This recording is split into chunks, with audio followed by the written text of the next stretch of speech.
I did not intend to enter the world of cultivation, yet in just 10 years I have become the peerless master of this era. However, I have remained adamant about living the life of a mere mortal. I never travel by flying sword, I use only a bow and arrow to hunt, and whenever I am bullied, I simply seek protection from my sect. This is only because upon transmigrating to the Xianlin continent, I received a mortal system.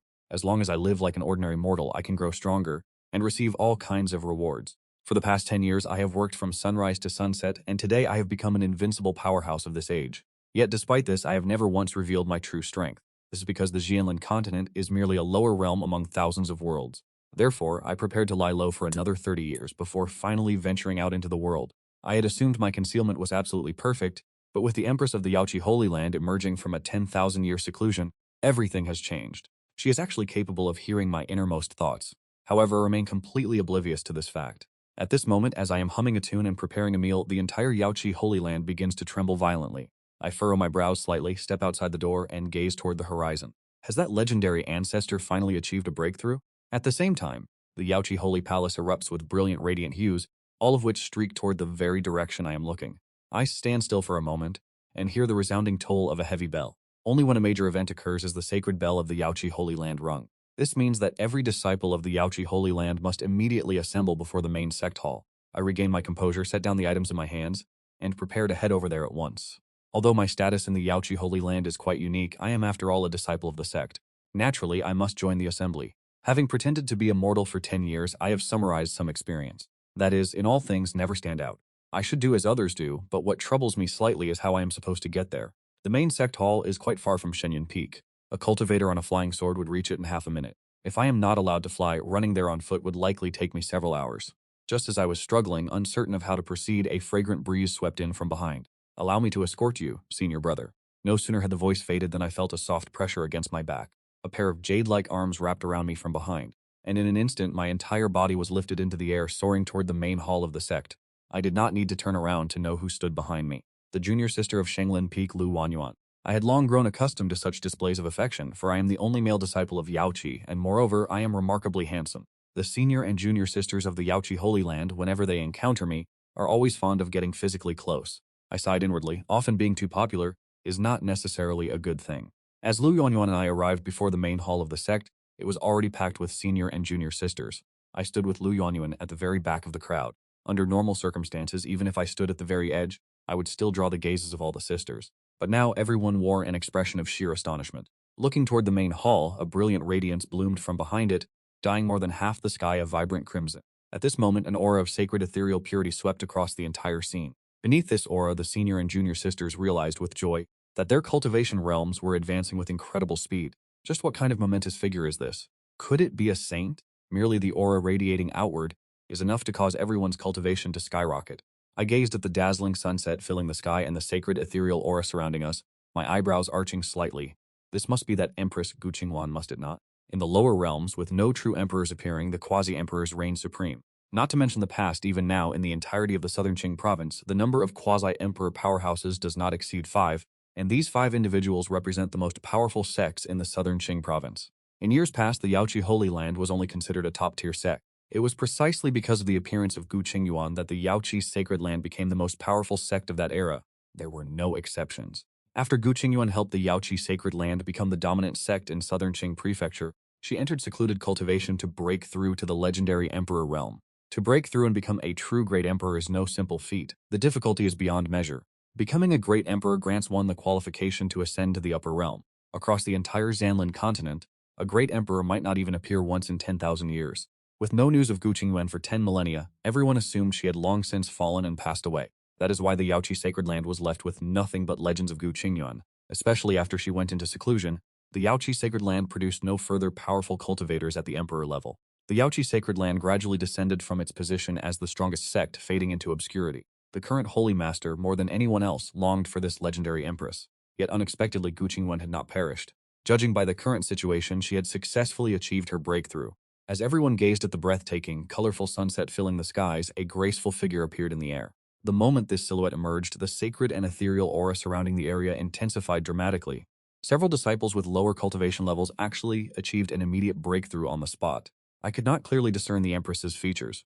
Yet within that ethereal haze, one could sense her delicate allure and charm, her grace and elegance, and especially the divine energy radiating from her body which made it feel as though she were truly a celestial being from the upper realm.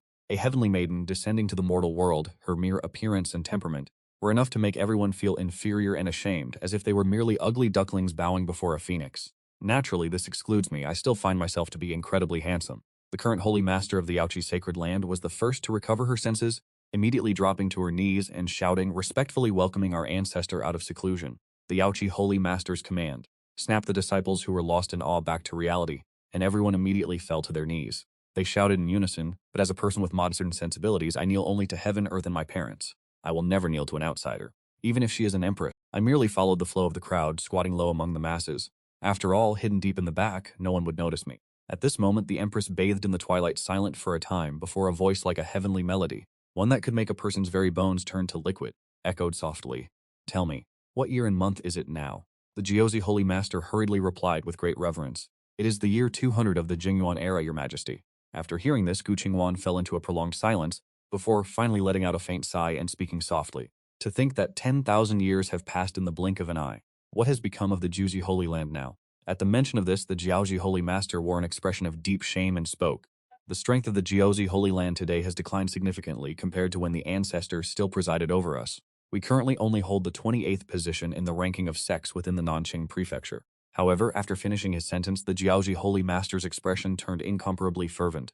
But now that the Ancestor has emerged from seclusion, the Yaochi Holy Land will surely reclaim the position of the #1 sect. We shall restore our former glory.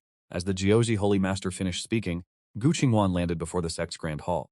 Gu Qingwan looked at the Yaochi Holy Master with an expressionless face, but before she could speak, a voice reached her ears. Or, to be more precise, it transmitted directly into Gu Qingwan's sea of consciousness. Forget it, in this current state, surviving another 10 years will be a challenge. Who? As soon as this voice emerged, Gu Qingwan, usually so cold and composed, could not help but knit her brows.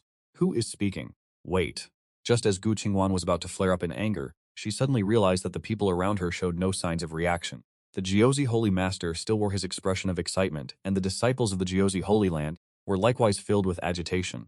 These people did not seem to hear that voice at all. Gu Qingwan was momentarily stunned. Could it be that she had just suffered an auditory hallucination? Just as Gu Qingwan began to doubt herself, it appears she forcibly fused with the Emperor's heart. This has led to an unstable Emperor's heart. In this state, I fear that in less than 10 years her life will end and her Tao will vanish. Truly, it is a pity, a great pity, to waste such a beautiful person in this manner. Every single word fell directly into Gu Qingwan's sea of consciousness, echoing with a clear resonance. In an instant, Gu Qingwan's expression shifted from indifference to sheer astonishment. What is this sound? Could this be someone's inner thoughts? But what shocked Gu Qingwan the most was, how could this person see through everything at a single glance? The fact that she had forcibly fused with the Emperor's heart, and even knew that her Emperor's heart was unstable. But to claim she would perish in 10 years is absolute nonsense. This voice belonged to a man. After composing herself, Gu Qingwan swept her gaze across the crowd and quickly spotted me crouching at the back.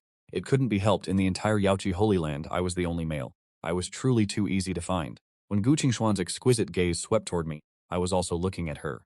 Our eyes met in a silent exchange. Before Gu Qingwan could say anything, that familiar voice rang out once more. Why is she looking at me?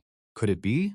Right, the Yaochi Holy Land has never accepted male disciples. My presence here before was only due to the influence of my master. Damn it, this woman isn't planning to expel me, is she? If this woman dares to drive me away, then even my master's reputation will likely be of no use. The old man is truly finished. Where will the old man go to pose as a mortal cultivator from now on? At this moment, Gu Qingwan realized that the culprit was none other than the youth standing before him. An aura of immense pressure erupted from Gu Qingwan. This person appeared gentle and refined, his very countenance as dazzling as a god descended from the heavens.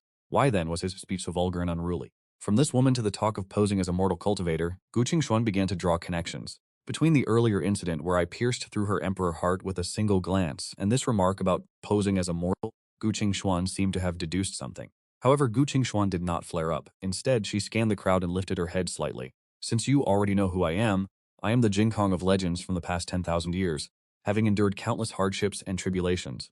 At last I have merged with the Emperor heart and ascended as a true Supreme Emperor. My return shall undoubtedly restore the glory of the Yaochi. Are you willing to accompany me? Gu Qingwan's words sounded like a question, yet they resonated with such force that none dared to doubt her. Many disciples knelt before Gu Qingwan, each stirred with immense excitement, eager to follow the great emperor, to conquer the Shanlin continent, to forge a new era, and within the rolling tides of history, to carve out a legendary mark. Who would not desire this? All the disciples were trembling with fervor. They shouted in unison, "We vow to follow the great emperor for generations to come, to restore the glory of the Jiaoqi." Gu Qingwan looked at the ecstatic disciples before her, feeling deeply satisfied. Restore the glory? Restore your aged face? You at most have 10 or 8 years left to live. You have barely walked halfway, and you are already penniless. With what are you going to restore anything?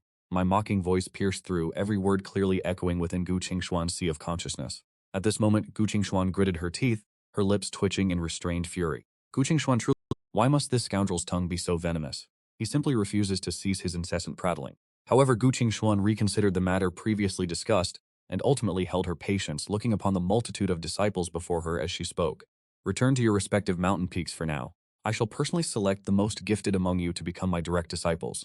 Gu Qingxuan's words caused the senior and junior sisters of the Yaochi Holy Land to become incredibly stirred with excitement. To become a direct disciple of a great emperor? Even if one fails to replicate the glory of the imperial realm, achieving the rank of a quasi-emperor would be enough to stand as a titan of power in the southern Qing province. This was truly a destiny-altering opportunity. In an instant, the senior and junior sisters were filled with fervor, exchanging excited glances. After looking amongst themselves, they offered their collective thanks and bows, and only then began to prepare for their departure. Gu Qingxuan gazed upon the countless disciples before her, maintaining an expressionless countenance, yet her eyes seemed to flicker ever so slightly, repeatedly drifting toward my direction. Fortunately, she did not inquire about what had transpired. I breathed a sigh of relief, resolved that once I returned I would not step a single foot outside of Shenyun Peak. With a look of fortune, I turned and walked, blending into the crowd, thanking the heavens in my heart. Yet what I did not realize was that the moment I turned to flee as fast as my legs could carry me, Gu Qingxuan, who had remained cold and indifferent until now, revealed a dangerous, slight curve at the corner of her peerless, beautiful lips. Very quickly, just as I was about to step off the square in front of the main sect hall, Gu Qingxuan cast what seemed to be an indifferent glance, followed immediately by a frown as she coldly remarked, "Wait, who is this? Why is there a male cultivator present in our Yaochi Holy Land? Is there no sense of propriety left?" My body instantly stiffened, my feet rooted to the spot, unable to move a muscle. As soon as Gu Qingxuan's words fell, the senior and junior sisters of Yaochi who were about to disperse all halted in their tracks. They turned their gaze toward me in unison, their eyes filled with concern and the palpable fear that I might be summarily expelled from the Yaochi Holy Land. Yet when they shifted their gaze toward Gu Qingxuan, their looks unconsciously carried a sense of supplication, hoping that their patriarch might show leniency. A crowd of peerless, beautiful women displaying such expressions truly evokes a profound sense of pity and affection in one's heart. Feeling the weight of countless eyes upon him, the corner of Gu Qingxuan's mouth couldn't help but twitch. He was secretly astonished within his heart. How could this young man's reputation within the Yaochi Holy Land be this profound? Almost the entire sect was pleading on his behalf. He certainly knew how to win the hearts of others. Once the Yaochi Holy Lord collected his thoughts, he hurriedly stepped forward to explain, his tone filled with clear bias in my favor. He is the closing disciple of the Shenyun Peak master Li Yunli, and also his only disciple. He was brought to Shenyun Peak 10 years ago and has lived there ever since, always diligent and keeping to himself, never once causing any trouble. Upon hearing this, Gu Qingxuan's expression became peculiar as he gazed at the Yaochi Holy Lord, frowning as he asked, "And so what? How could a common mortal become the closing disciple of a Holy Land Peak master? By what right does he hold such a position? Furthermore, is living a quiet and uneventful life truly considered a valid justification?" The Yaochi Holy Lord hurriedly spoke in his defense. Though he possesses a mortal body, he is a master of peerless medical wisdom. He has treated countless incurable diseases that even medicinal elixirs and celestial pills could not remedy. Under his care, the dying are brought back to life. He is absolutely no ordinary mortal. The reason I am so beloved by everyone in the Yaochi Holy Land, beyond my gentle and refined appearance, the core reason is that I possess medical skills that have reached a divine transcendent level. For 10 years, I have lived under the guise of a mortal. During a fortuitous encounter, I obtained the Shenong Herbal Canon and the Yellow Emperor's Inner Canon. These two legendary texts contain the sum of all medical knowledge on the immortal forest continent, from exotic blossoms to medicinal herbs. They allow for the concoction of countless miraculous remedies effective for cultivators of any rank. Whenever anyone suffers from an ailment that defies conventional healing, they seek me out for treatment. Over time, from the Holy Lord down to the lowest disciple, everyone has come to view me as a priceless treasure, treating me like one of their own family. Gu Qingxuan raised an eyebrow upon hearing this, a sudden realization dawning upon him. No wonder he had recognized that my mental state was unstable with just a single glance. Yet an unstable mental state is a matter of one's inner cultivation and temperament, and has absolutely nothing to do with the art of medicine. This boy's true strength far exceeds what his appearance suggests. He possesses the flesh and marrow of a mortal, feigning the identity of a commoner. Could it be that this is some sort of specialized cultivation technique? Despite being a great emperor, she finds herself utterly unable to peer into my true nature. Deep within her heart, a sense of profound curiosity began to take root. Gu Qingwan spoke with a cold and detached tone. A mere common mortal possesses such capability. He can heal ailments that even spirit elixirs and miraculous medicines could not remedy. Could it be that Shu Yan deceived me? I have been in secluded meditation for 10,000 years, yet I still harbor hidden injuries within my body that cause me discomfort. Will you diagnose my condition and see what you find? She never intended to see through me immediately. Although she does not believe that she herself will suffer a tribulation leading to death in 10 years, I have consecutively identified her hidden ailments with perfect accuracy. Furthermore, one sentence of mine pointed out the instability of her state of mind, leaving her feeling guilty and filled with doubt. Regardless, she must keep me here to interrogate me thoroughly, yet she cannot bring herself to say it outright, so she is forced to use the pretext of a medical consultation to probe for the truth. Upon hearing this, I blinked, instantly assuming a posture of obedience and compliance, nodding repeatedly, of course, certainly. It is an honor for this disciple to treat the old ancestor. Gu Qingwan looked at my docile appearance, and before she could speak, my inner thoughts were transmitted with crystal clarity into her sea of consciousness. Honor my foot, you just can't stand the sight of me. You are just looking for an excuse to get rid of me, aren't you? A great emperor like you, what could you possibly be suffering from? It is probably just the onset of menopause. The corner of Gu Qingwan's mouth twitched uncontrollably. She found such words to be vulgar and insufferable. This reality stood in stark contrast to my gentle and refined appearance at this moment. Were it not for her desire to extract from me the reason why I dare to claim she will face certain death in 10 years, she would truly wish to strike this arrogant boy. Gu Qingwan suppressed the anger rising within him, scanning the surrounding crowd with a cold gaze. Take them all away. The disciples of Yaochi looked on with faces full of regret. They originally wished to stay and watch me diagnose the illness, but they dared not defy the old ancestor's command, and were forced to mount their swords and depart. Even as they left, everyone frequently looked back with deep reluctance, unable to tear themselves away. Gu Qingwan took it all in, understanding clearly that if he truly drove me away, the Yaochi Holy Land would lose more than half of its disciples. Once all the disciples had dispersed, only Gu Qingwan and I remained on the vast Sect plaza. Around us, the jade waters trickled softly, and 5-colored lotus flowers released their fragrance into the tranquil air. The scenery was incredibly poetic, yet I had no mood to appreciate it, my mind entirely preoccupied with how to deceive my way past this trial. Gu Qingwan naturally heard every single word of my calculations clearly. She raised an eyebrow and asked, I have already diagnosed my own illness. Is it enough for me to simply stand here? I snapped back to reality, quickly forcing a bright smile as I replied, Old ancestor, you must sit down so that I may take your pulse. Or perhaps we should step inside the hall so that we may not be disturbed. Gu Qingwan had never heard of such a diagnostic method before and could not help but ask in curiosity. In my heart, I muttered silently, truly I am exhausted. Must I explain everything all over again? If the old ancestor tells you to sit, then just sit down. Why must there be so many questions? Even if I explained it, she likely wouldn't understand anyway. Just as I was about to open my mouth to offer an explanation, Gu Qingwan waved her hand. Forget it, there is no need to explain, and no need to enter the hall. Right here will suffice. She casually flicked her sleeve, and with a flash of golden light, a massive dragon throne manifested out of thin air. Gu Qingwan sat down upon the dragon throne with a semi-reclining posture, knitting her brows as she looked at me. What comes next? Seeing her alluring and breathtaking figure, I instinctively swallowed hard, immediately forcing myself to steady my wandering mind. Old ancestor, please extend your wrist. Although I enjoy teasing and speaking nonsense, when it comes to the serious matter of medical arts, I have never been one to act carelessly. Upon hearing this, Gu Qingwan extended an arm as fair as white jade and placed it upon the armrest of the dragon throne. I reached into my storage bag and produced a thin silk cloth. I placed my hand upon her wrist, then crouched down, focusing my mind to check her pulse.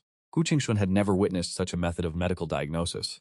Seeing that I maintained proper etiquette and did not use the examination as an excuse for impropriety, she couldn't help but feel a sliver of admiration. Having cultivated for 10,000 years, she had encountered countless prodigies and heroes, yet she had never seen anyone so focused as I was, possessing an aura as refined as the clear breeze and the bright moon. Just as she was observing me with an appreciative gaze, my inner thoughts once again echoed within her consciousness. A human? No, I was mistaken before. This person is fundamentally not someone with 10 years left. In diagnosis, one must never skip the steps of inspection, auscultation, interrogation, and pulse-taking. Judging her after only a brief glance earlier was truly too careless. A human? The corner of Gu Qingwan's mouth curled into an involuntary smile. The boulder that had been hanging in her heart finally dropped. She reassured herself that her body could not possibly have any serious issues. Her emperor heart was merely unstable. A few hundred years of quiet meditation would be enough to recover completely.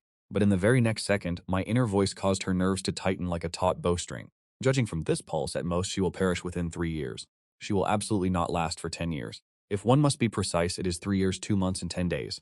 And since today is almost over, it is 3 years, 2 months, and 9 days. How pitiful to have cultivated in seclusion for 10,000 years, only to face death after just 3 years of emerging from retreat. Gu Qingwan felt this was entirely absurd, convinced that I was simply spouting nonsense. She was the peerless great emperor of the lower realm. Even if her emperor heart was unstable, her cultivation realm remained undeniable. Even if my strength was not poor, I had certainly not reached the emperor realm and perhaps not even the quasi-emperor stage. By what right did I claim to determine her fate? Based solely on the brief moment of placing my fingers upon her pulse? It was truly laughable to the extreme.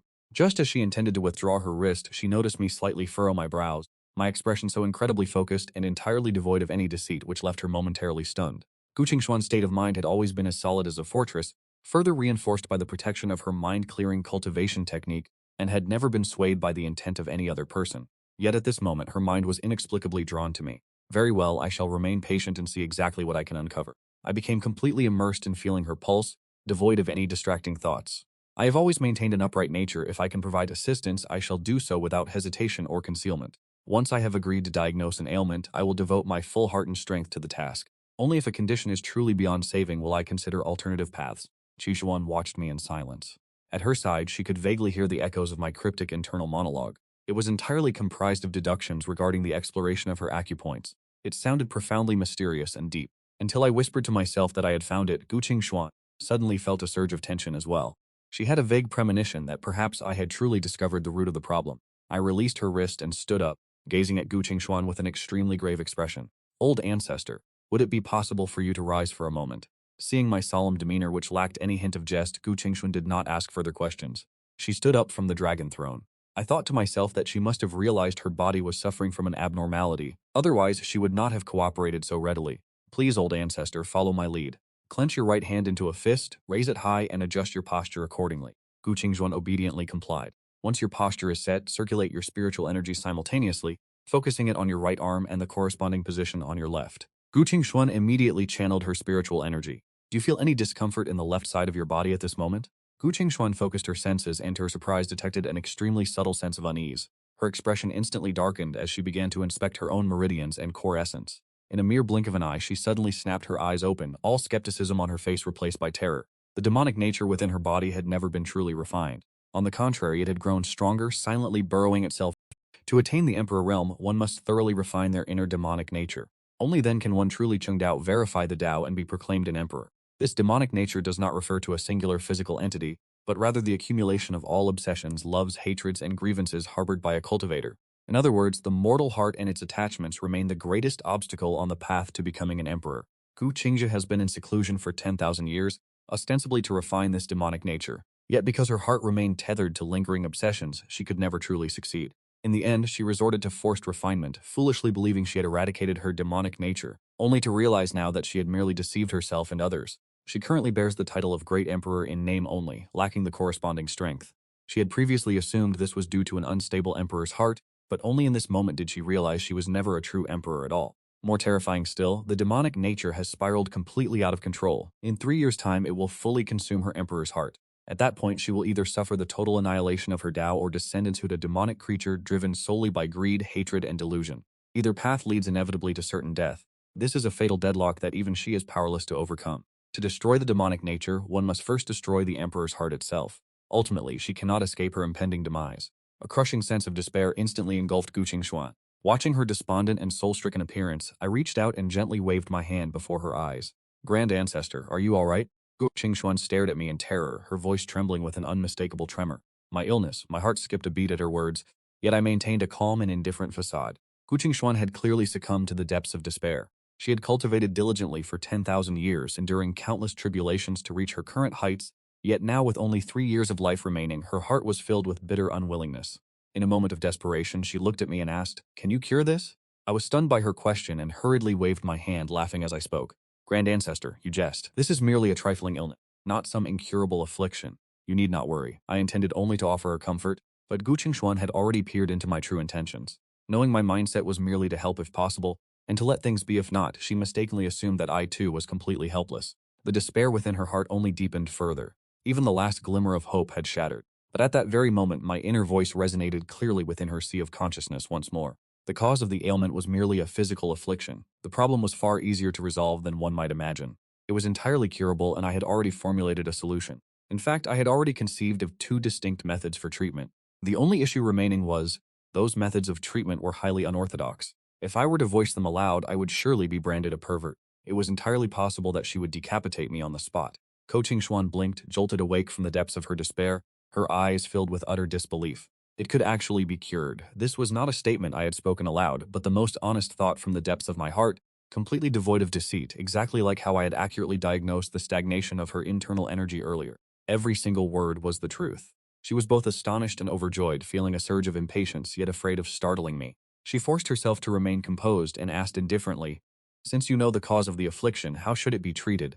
I had already resolved to play it safe, and as I cut away the thin silk, I offered a submissive smile. "Old Ancestor, as a great emperor, you suffer from no grave illness. It is merely a residual weakness of blood and qi, a consequence of your 10,000-year seclusion. With a few days of rest, you will recover fully." Having spoken, I prepared to take my leave. I whispered to myself, from this day forth I shall remain in seclusion at Shenyun Peak. I shall not venture out again, keeping a safe distance from this empress. Sooner or later she will surely forget an insignificant character such as myself. Gu Qingwan heard my inner thoughts with absolute clarity, a flicker of cunning dancing in her eyes, as she leaned back leisurely against her dragon throne, her posture half reclining, exuding an air of effortless grace. I was dazzled by her appearance and quickly averted my gaze, my cheeks flushing slightly red. Seeing my shy demeanor, Gu Qingwan felt a stir in her heart, finding this young man to be rather endearing. She lifted her eyes toward me, her voice carrying a resonant, languid tone. "You have yet to cure my affliction. How can you simply walk away?" The old ancestor was never truly ill, so naturally there was no need for any treatment. Gu Qingwan raised an eyebrow. Whether I was ill or not was a matter for another time. You, after all, possess a mortal body. For you to remain in the Yaochi sacred land is ultimately against the rules. If word were to spread, would it not make our sacred land appear incompetent? I cursed her silently in my heart. Gu Qingwan heard my complaints clearly. The corner of her mouth twitched repeatedly. She suppressed the rising anger in her heart, however. "Considering your dedicated service to Yaochi all these years, I will make an exception for you just this once. From this day forth you shall be my personal disciple, and I shall teach you myself so that in the shortest time possible, you may catch up to the other disciples of your generation within the sacred land." She deliberately emphasized the word teach, her tone carrying a hint of grinding teeth. I stood frozen in place, momentarily stunned, my heart filled with disbelief. After regaining my composure, I hurriedly waved my hands and said, "Old ancestor, perhaps it is best to reconsider. I am but a mortal without spiritual roots. There is no way for me to cultivate. Even if you were to pile endless treasures of heaven and earth upon me, it would still be useless. My previous master has already attempted this." Hearing me say this, Gu Qingwan raised an eyebrow again and declared in a commanding voice, "I am a great emperor. Do you truly think your former master is comparable to me? If I say it is possible, then it is certainly possible." I put on a blank, bewildered expression. What is a great emperor, anyway? My path of cultivation in the future will be far more formidable than any great emperor. My inner thoughts caused Gu Qingwan to grit her teeth in frustration. This fellow is far too arrogant. As the strongest great emperor in the lower realm, am I truly worth nothing in his eyes? She struggled to contain her fury, denying me any further chance to speak, and rose directly from her mass. "Having just emerged from seclusion today, I must gain an understanding of the current state of the Xianlin continent. From tomorrow onwards, you shall follow me to begin your cultivation. You may leave now and return to find me tomorrow." I remained rooted to the spot. Watching the slender, tall silhouette of Gu Qingwan, I let out a helpless sigh. She was already nearly my height, and with those high-heeled jade boots, she stood half a head taller than me now. The pressure of being looked down upon forced me to bow my head in resignation, cursing her silently in my heart. That old hag Gu Qingxuan's eye twitched again, and looking at me, she could finally no longer restrain herself from shouting, "Why are you not leaving yet? What are you still doing, sticking your tongue out at me?" She was truly afraid that I would continue to mutter more nonsense. If I were to keep provoking that old hag, she would surely lose her patience and slap me to death. Startled by her shout, I hastily acknowledged her command and turned to flee for my life. What kind of madness has possessed this old hag again? I should just leave. Gu Qingxuan watched the back of my retreating figure. It was not until she could no longer hear my inner thoughts that she finally shed her cold and arrogant facade, collapsing wearily onto the golden dragon throne, gazing in the direction where I had vanished and shaking her head slightly. This wretched brat radiates mystery throughout his entire being. How is it that she can hear his inner voice? How did he discern the instability of her state of mind with a single glance? And how did he accurately judge the demonic nature lurking within her? These questions were things she could not yet fully comprehend, but she was willing to take the time to observe him slowly. However, what concerned her the most was she truly that fierce and unsightly? Why did I harbor such a strong prejudice against her? Setting aside her emperor-level strength, her appearance in the past had been peerless throughout the southern Qing prefecture, with countless talented youths and powerful experts vying to pursue her. Now, having emerged from 10,000 years of seclusion to attain the emperor realm, her aura had become even more ethereal and transcendental. Yet every time I opened my mouth, I called her an old hag, leaving her to wonder, had she truly become an ugly old woman? Although she inherently paid no mind to her appearance, she was still choked with rage by my taunts. Yet bound by her status as a great emperor, she refused to lower herself to appease me. Given her temperament, she would rather face death than humble herself. Upon returning to Shenyun Peak, I began prepping vegetables for a meal while contemplating whether I should pack my belongings and flee. Expecting me to cultivate is an entirely unrealistic prospect. I possess no spiritual roots and cannot absorb the spiritual energy of heaven and earth. To grow stronger, I must rely solely on the system. Yet I could not bear to simply depart. After all, I had not yet bid farewell to my beautiful master. I had long since come to regard her as family. It was she who brought me to the Yaochi Sacred Land all those years ago. Regardless of the circumstances, I could not leave without a proper goodbye. But the problem remains. My master has always acted according to her own whims, with her whereabouts being entirely unpredictable. During my 10 years at the Yaochi Sacred Land, there were times she would vanish for an entire year before finally deigning to return. Under the current circumstances, even lingering here for another month seems difficult. Involuntarily, a wave of melancholy rose within me. The following morning, I rose at daybreak. Today, I had to head to the Sect's main hall to find Gu Qingwan. After freshening up, I prepared to make breakfast. I pushed open my door, greeted by the morning sun, and stretched my limbs in refreshment. Suddenly, a clear notification sound from the system rang out. Yesterday's mortal points increased by 1050. I was instantly stunned. Over 1,000 mortal points? Typically, I would only accumulate 1 or 200 points per day at most. Why has the amount increased so dramatically this time? Before I could process this, the system's voice resonated once more. Host has reached the milestone of 1,000 mortal points in a single day for the first time. Reward, 1 Bagua furnace has been deposited the host Qiankun bag. I was left dumbfounded. Could it possibly be the very one belonging to Taishang Laojun? While lost in thought, I opened the Qiankun bag attached to my waist. This Qiankun bag was a system reward, capable of storing far more items than the common spatial rings of this world. There were plenty of items, but since I could not extract them using my consciousness, I had to reach in with my hands. After rummaging around for a while, I finally managed to pull it out. A colossal pill refining furnace, standing 3 to 4 meters tall, its entire body jet black, exuding an aura of ancient majesty. It was covered in intricate blazing inscriptions that, the moment they appeared, emitted a vast and heavy pressure, sending a jolt through my very heart. Although I had never laid eyes on the true Bagua furnace before, I knew that the versions depicted in television dramas bore no resemblance to the overwhelming presence of the furnace before me. It was certainly no mundane object. Could this truly be the furnace of Taishang Laojun? I saw no need to delve too deeply into its origins, regardless of its history. As long as it was powerful, that was enough. Looking at this massive furnace, a sudden urge to refine elixirs arose within me. The system had long ago bestowed upon me a manual on alchemy. Several years ago, I had mastered the alchemy techniques within that book to a divine level, but I had never possessed the opportunity to put them into practice. Lacking spiritual energy, I could not generate the alchemical flames required, and by relying on firewood and kindling, I could only refine common remedies for colds and minor ailments. It was entirely impossible to refine heavenly treasures and earthly materials. For instance, with a single stalk of ice and grass, even burning down all the vegetation in the Yaochi Sacred Land might not be enough to refine it. I fetched a ladder and climbed up to the rim of the Bagua furnace to peer inside. The interior was pitch black, save for a few murals depicting dancing flames. I recalled the Bagua furnace of Taishang Laojun, which contained the Samadhi true fire. If I possessed such divine flames, I could refine elixirs at my own whim. However, the furnace was completely empty, leaving me somewhat disappointed. Just as I was feeling a sense of regret, the Bagua furnace seemed to perceive my thoughts. The murals inside suddenly surged to life, and with a roar, the entire massive furnace was instantly illuminated by flames. My heart filled with joy. Items from the system were naturally bound to me, capable of understanding my intent. I tested it by shifting my thoughts, and the flames within the furnace immediately extinguished. I climbed down from the ladder, feeling immensely satisfied, and decided that when I returned tonight, I would attempt to refine elixirs while preparing breakfast. I still wondered why I had received so many mortal points yesterday. In the 10 years since arriving at the Yaochi Sacred Land, I had never received such a large amount, with the only exception being the 11th day.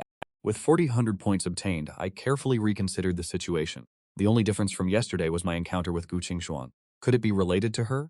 I suddenly realized that mortals are inherently governed by the 7 emotions and 6 desires. Having these fluctuations is the standard state of existence. Previously, my life at the Yaochi Sacred Grounds was far too tranquil. With my master and senior sisters tending to my every need, free of worry, my mindset was fundamentally unlike that of a mortal. Yesterday, however, I had to carefully navigate my words with Gu Qingwan, constantly fearful of being cast out and even more terrified that she would force me to cultivate. This state of constant apprehension is the true mindset of a mortal. Having thought this through, a strange smile crept onto my face. This being the case, not only can I not run away, but I must strive to stay close to Gu Qingwan. Because in less than half an hour by her side, I earned as many mortal points as I had in the previous 10 days combined. This is truly a massive profit. At the same time, high above Shenyun Peak, Gu Qingwan looked down at me cooking below with a face full of confusion, catching only faint whispers of me mumbling something about a massive profit, but she could not clearly hear the full context of my words. Upon arrival, she had immediately been drawn to that colossal 8 trigrams furnace. The thick, ancient aura radiating from it left even her, the foremost quasi-emperor of the southern Qing province from 10,000 years ago, feeling a sense of dread. She hovered in the air for a moment before landing gracefully in the courtyard, watching me handle the firewood for cooking, completely oblivious to her arrival. She cleared her throat and spoke, "Cooking, are you?" Hearing her voice, I stiffened, looking up to find Gu Qingwan. Today she wore a simple white and cyan robe, shedding the seductive allure of the previous day, yet she remained peerlessly beautiful, her eyes as clear as tranquil autumn water untainted by the mundane world. Under the brilliant morning sun, she resembled a fairy stepped out from a painting, causing me to swallow a lump in my throat instinctively. This old hag is truly breathtaking. Gu Qingwan heard my inner thoughts, feeling both irritated and amused. Irritated because I continued to call her an old hag at every turn. Amused because I had finally deigned to offer her a compliment. I quickly regained my composure. Ancestor, you have finished your cultivation so early? The sun had only just begun to rise. Ren, why have you come all the way to my doorstep? Gu Qingyun cast an indifferent gaze around the small courtyard, then walked over to a chair and sat down. It is nothing. I have just concluded some matters, and as I happened to be passing by, I thought I would stop to check on you, so do not let me interrupt your work. There is no need to rush, though in truth, she could no longer wait a moment longer. After exiting her seclusion yesterday, she had received a report from the Yaochi Holy Master regarding the current situation in South Qingzhou. Having reached the Emperor realm, she no longer needed to maintain her cultivation through conventional methods, and coupled with the fact that demonic intent was disturbing her focus, she had resolved to come and find me immediately. I nodded blankly and asked offhandedly, Ancestor, I am currently preparing breakfast. Would you care to join me for a meal? Gu Qingwan was already a great emperor. For a long time, she had no need for mortal grains. Besides, do you not have to expend your spiritual energy to refine the impurities contained within mortal food? Consuming such things provides absolutely no benefit to the path of immortality. The reason you have remained a mere mortal for 10 years in the Yaochi Holy Land is precisely because you cannot control your appetite. She knew well that I was merely a wolf in sheep's clothing, but she did not expect me to be so committed to the act of a mortal, to the point where I consumed such mundane items every single day. Though I was unimpressed in my heart, I maintained a submissive appearance. Yes, I understand. I will be more mindful. I will certainly eat less of it in the future. But I am a mortal, and if a mortal does not eat, would he not starve to death? What a lunatic. Does she truly think everyone is a great emperor like her? Gu Qingyuan heard my inner thoughts. While her expression remained calm, she was cursing me 1,000 times over in her heart, and she turned her head away, deciding not to look at me in her indignation. I did not dare to delay, quickly preparing a bowl of plain porridge. I heated up the leftovers from the previous night. The breakfast was soon prepared. Gu Qingyuan had originally intended not to eat, but after sitting for a short while, she was so enticed by the fragrance of the food that she could no longer sit still. The aroma was incredibly rich and potent. What shocked her even more was that her keen great emperor divine sense had detected a trace of profound spiritual energy, the likes of which she had never felt before. This spiritual energy permeated to the very depths of my soul, instantly dissolving the fatigue and vexation caused by the demonic aura and the mockery I had endured. Its effect could be compared to that of a miraculous medicinal elixir. She was overcome with immense curiosity, yet restrained by her status, she dared not cast a proactive glance, nor was she willing to probe with her divine sense, fearing that if I were to detect it, it would cost a great empress her dignity. I had long since noticed her subtle movements, as she occasionally stole secret glances in my direction. Once the food was set out, I took 2 pairs of chopsticks and ladled out 2 bowls of porridge. Turning toward Gu Qingwan, who was intentionally feigning indifference, I spoke. Ancestor, I've finished cooking. Why not try a little? Consider it a test of your disciple's culinary skills. Gu Qingwan thought to herself, this boy is truly troublesome. I already told him I would not eat, yet he continues to insist. Very well, I shall not embarrass you by rejecting your gesture. I will taste a little. Saying this, she stood up and walked toward the dining table. I smiled brightly and replied, Ancestor, for you to favor me with your presence is a supreme honor. What is she pretending for? If you want to eat, just say you want to eat. She is truly a woman who speaks the opposite of what is in her heart. Gu Qingwan paused in her steps. The corners of her mouth twitched twice, but in the end, she did not flare up in anger. This meal was truly fragrant. I sat to one side, waiting for her to make the first move. I watched as she held the small bowl with both hands, gazing at the white pearl-like grains of porridge that had blossomed perfectly, her eyes filled with astonishment. The appearance and aroma alone were enough to stir an immediate craving in anyone. A sense of pride surged within me. After all, not only have I been cooking daily, but I also received the God-level recipe manual as a reward from the system. I have long since refined my culinary arts to the point of pure perfection. Even my beautiful master, who has traveled the world and witnessed many wonders, makes it the first thing she demands. Gu Qingwan gathered her thoughts and took a small sip of the white porridge. Her brows knitted together slightly, as if she were lost in deep contemplation. I stared at her, stunned, unable to discern whether she found the meal delicious or not. Without a moment's hesitation, she took another sip. The suspicion on her face vanished in an instant, replaced by utter shock. A glimmer of sheer disbelief even flickered in her eyes. Hidden within this simple bowl of white porridge was a faint trace of Tao rhyme. In the Jianlin continent, all things can lead to enlightenment. Whether reading scrolls or practicing the sword, one may find the path. And Tao rhyme is the manifestation of the heavenly Tao, a power that every cultivator yearns for above all else. A mere shred of the heavenly Tao, even if one could only grasp a fraction, would be enough to transform a common outer disciple into a formidable titan within a century. Even for a great emperor such as her, advancing even a single step requires one to comprehend the heavenly Tao. How then could such a precious trace of Dao rhyme manifest within a humble bowl of porridge? Observing her startled expression, I asked with bated breath, "Old Ancestor, is the taste to your liking?" Gu Qingwan was jolted back to reality. She looked at me with a face full of shock, her heart trembling with profound emotion.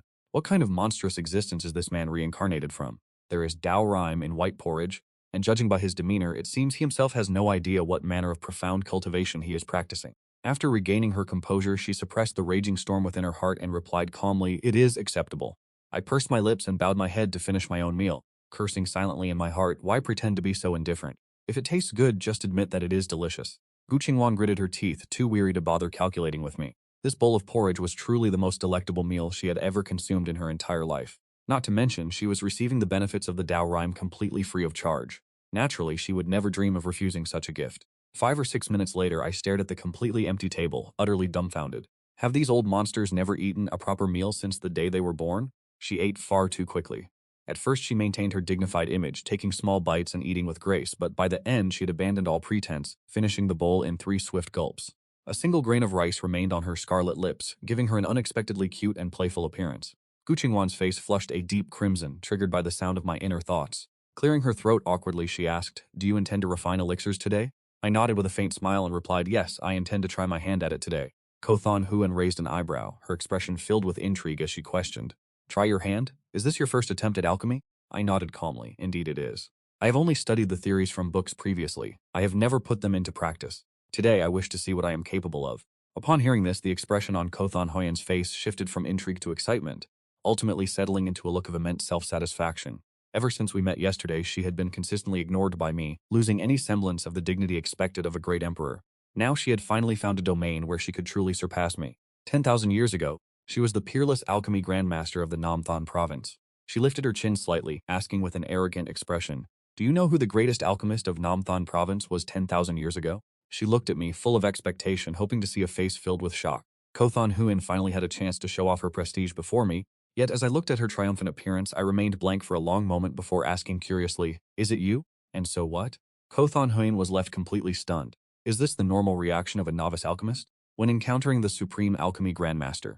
This is the peerless alchemy grandmaster after all. Why was he able to remain so utterly indifferent? Kothan Huan was infuriated to the point of steaming. What kind of reaction was that? Was this the reaction a normal person should have? I observed the color of Kothan Huan's face, watching it shift rapidly from smugness to gloom, and felt somewhat bewildered myself. That Kothan Huan was the top alchemist of Namthan province, I had known this for a long time. Even before she emerged from seclusion, I was well aware of her history.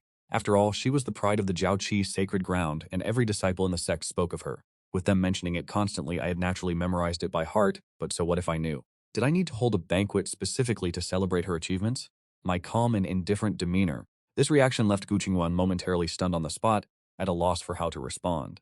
Regaining her composure, Gu Qingwan felt a surge of resentment. She gazed at me and spoke in a low, firm voice, "That is correct, I am indeed the foremost alchemist of South Qing province." I simply nodded. I replied, "Oh."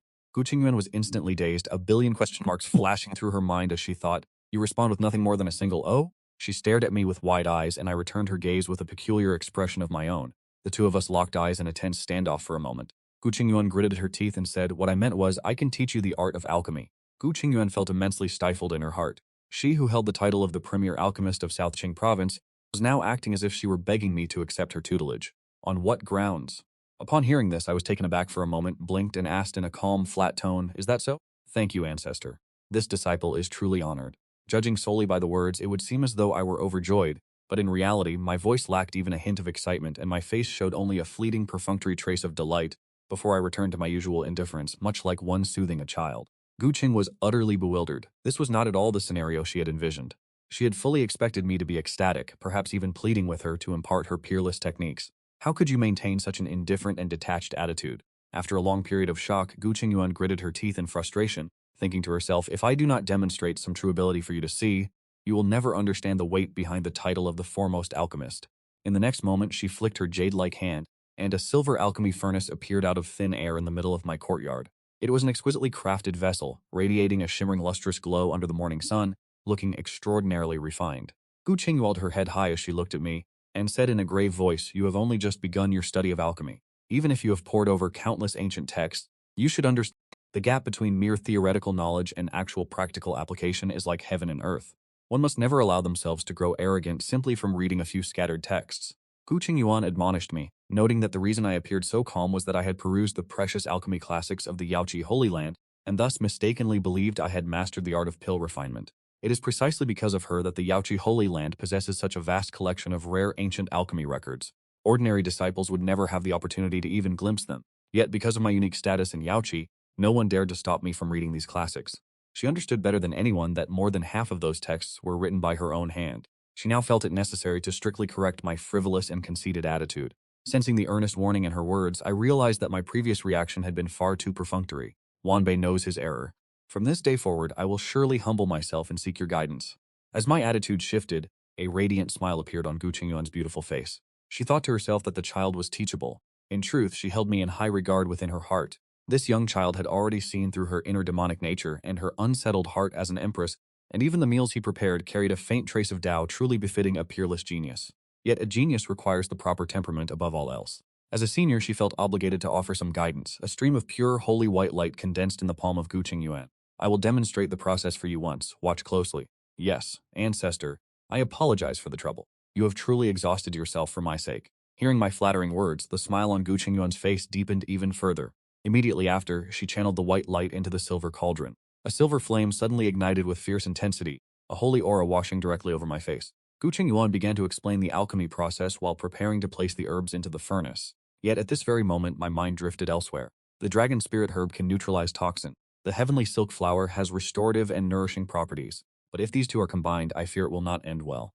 For their attributes are fundamentally at odds with one another. The Guangtian ginseng is mandatory. It must be preserved, while the dragon spirit pressure must be replaced with something else.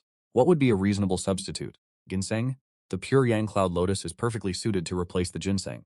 Gu Qingxuan immediately ceased her movements, turning her head to gaze at me with a cold expression. Are you truly focusing on watching me refine this elixir? Startled back to reality, I hurriedly waved my hands in response. Patriarch, it is easy to become distracted after a full meal. From this moment on, I shall be entirely devoted. Gu Qingxuan furrowed her brows, and without another word she continued refining the elixir while explaining each step in detail. But before long my thoughts began to wander once more. Ginseng. Right, I also need to add the roar of the green lion to balance the missing, overbearing true essence. Gu Qingxuan could no longer restrain herself. She halted her hands and shouted, "Are you even intending to listen to my teachings?" I panicked, silently lamenting, "This is not good, surely not. Has she truly seen through me?" I was clearly pretending to be attentive so convincingly. Gu Qingxuan, having heard my inner thoughts, felt her eyelids twitch uncontrollably as she struggled to suppress the rising flames of her anger. She took a few deep breaths, finally managing to stabilize her emotions. Seeing her attempt to show restraint, I sheepishly promised, "I guarantee I will not be distracted again. I will certainly watch you finish with complete seriousness." Gu Qingxuan looked at me, ultimately choosing not to erupt in fury. She simply stated, "I am the Patriarch of Jade Pool, and your elder. I would never bring you harm. Elixir refinement is far more complex than you believe. Whether it be the intensity of the flames, the slightest miscalculation, or a flaw in the ratio of the herbs, any of these could lead to the destruction of the pill or even the furnace. By being guided by a master alchemist, you will avoid countless wasted efforts. Why must you insist on being stubborn and working in isolation?" Hearing her sincere and earnest advice, a surge of guilt rose within me. A great emperor, the premier alchemist of the southern Qing province, had lowered herself to provide me with personal guidance.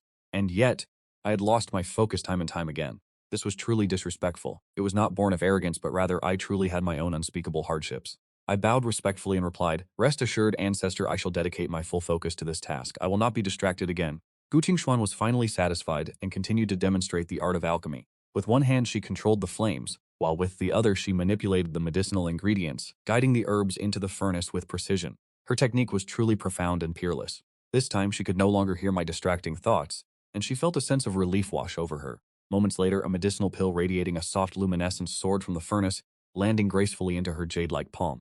Gu Qingxuan looked toward me with a hint of pride, waiting for a display of awe and admiration from me. I took the pill with both hands, offering my sincere praise. The alchemy techniques of the Ancestor are truly unrivaled in this world. It was merely my own arrogance that blinded me before. Seeing that I was genuinely impressed and humbled, and sensing that my mind was completely free of impure thoughts, Gu Qing finally broke into a radiant, genuine smile. Just as she was about to speak, a beautiful figure descended into my courtyard. The Holy Master of Jiuji bowed and announced, "Ancestor, the Pavilion Master of Wantu Pavilion, Qi Yangji, has heard of your emergence from seclusion and has come specifically to pay his respects and offer congratulations." The smile on Gu Qingxuan's face vanished in an instant, leaving no trace behind. She spoke coldly, "That old man is still alive?" With those words, she immediately took flight into the air. Before departing, she did not forget to glance at me. Have you memorized the alchemical steps from just now? Practice them well.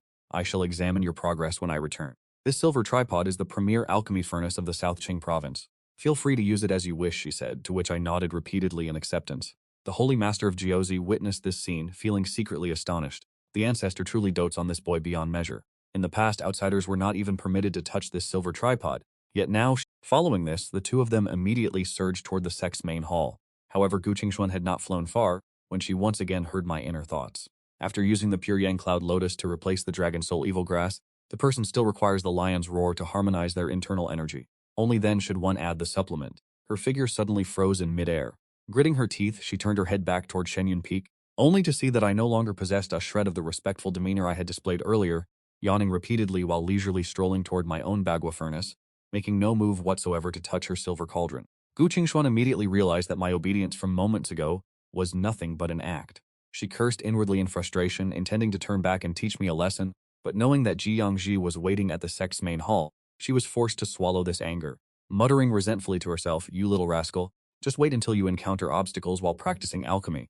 Unless you come crawling to me on your knees for guidance, I will not teach you a single word." Once Gu Qingwan departed, I was finally able to focus on my alchemy research with peace of mind. It was not that I was arrogant or insolent, nor did I in any way underestimate Gu Qingwan's strength. She is the premier alchemist of the Nanqing province. Her profound expertise in this field is undoubtedly peerless. I am well aware of this fact. Even though I have mastered the alchemy scripture granted by the system and have synthesized its teachings, I understand the truth of absorbing the wisdom of many masters, and I always maintain a humble attitude toward learning. But the problem lies in the fact that I have no way to imitate her alchemical methods. When Gu Qingwan practices alchemy, the way she controls medicinal herbs from a distance is ethereal and graceful. I cannot learn it. How could I possibly possess the ability to manipulate objects from a distance? Thus, no matter how exquisite her techniques may be, they are useless to me. I have the alchemy scripture along with its exclusive techniques. It is not that I do not want to learn, but that I cannot. My perfunctory behavior toward Gu Qingwan earlier was merely to avoid causing her unnecessary trouble. My constant contemplation of the medicinal formula while she practiced alchemy was not out of idleness, but a desire to concoct a restorative elixir for Gu Qingwan, intended to treat the root cause of her affliction. This intention was born deep within my heart the moment I laid eyes on the Bagua cauldron. I had long harbored a profound affection for Gu Qingwan. She possessed unparalleled beauty, complemented by a truly benevolent spirit. Thinking of the common folk living around the Jade Pool, many of whom had received her grace. Today she had guided me with such patience, which only stirred my emotions further. If I possessed the ability, I would naturally wish to dispel her sorrows and hardships. I drew forth countless rare flowers and exotic herbs from my storage ring, preparing to use the Bagua cauldron to officially commence the art of alchemy. Meanwhile, inside the Jiaoqi Sacred Hall, Gu Qingwan wore an expressionless mask, staring down at an elderly man with snow-white hair below.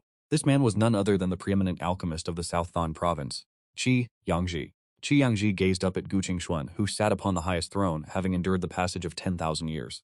The majesty of the great Emperor Gu remained as resplendent as it had always been. Yet I, once a youth, have now become a man standing at death's door. Gu Qing spoke with indifference. "If you have something to say, speak plainly. This seat still has important matters to attend to."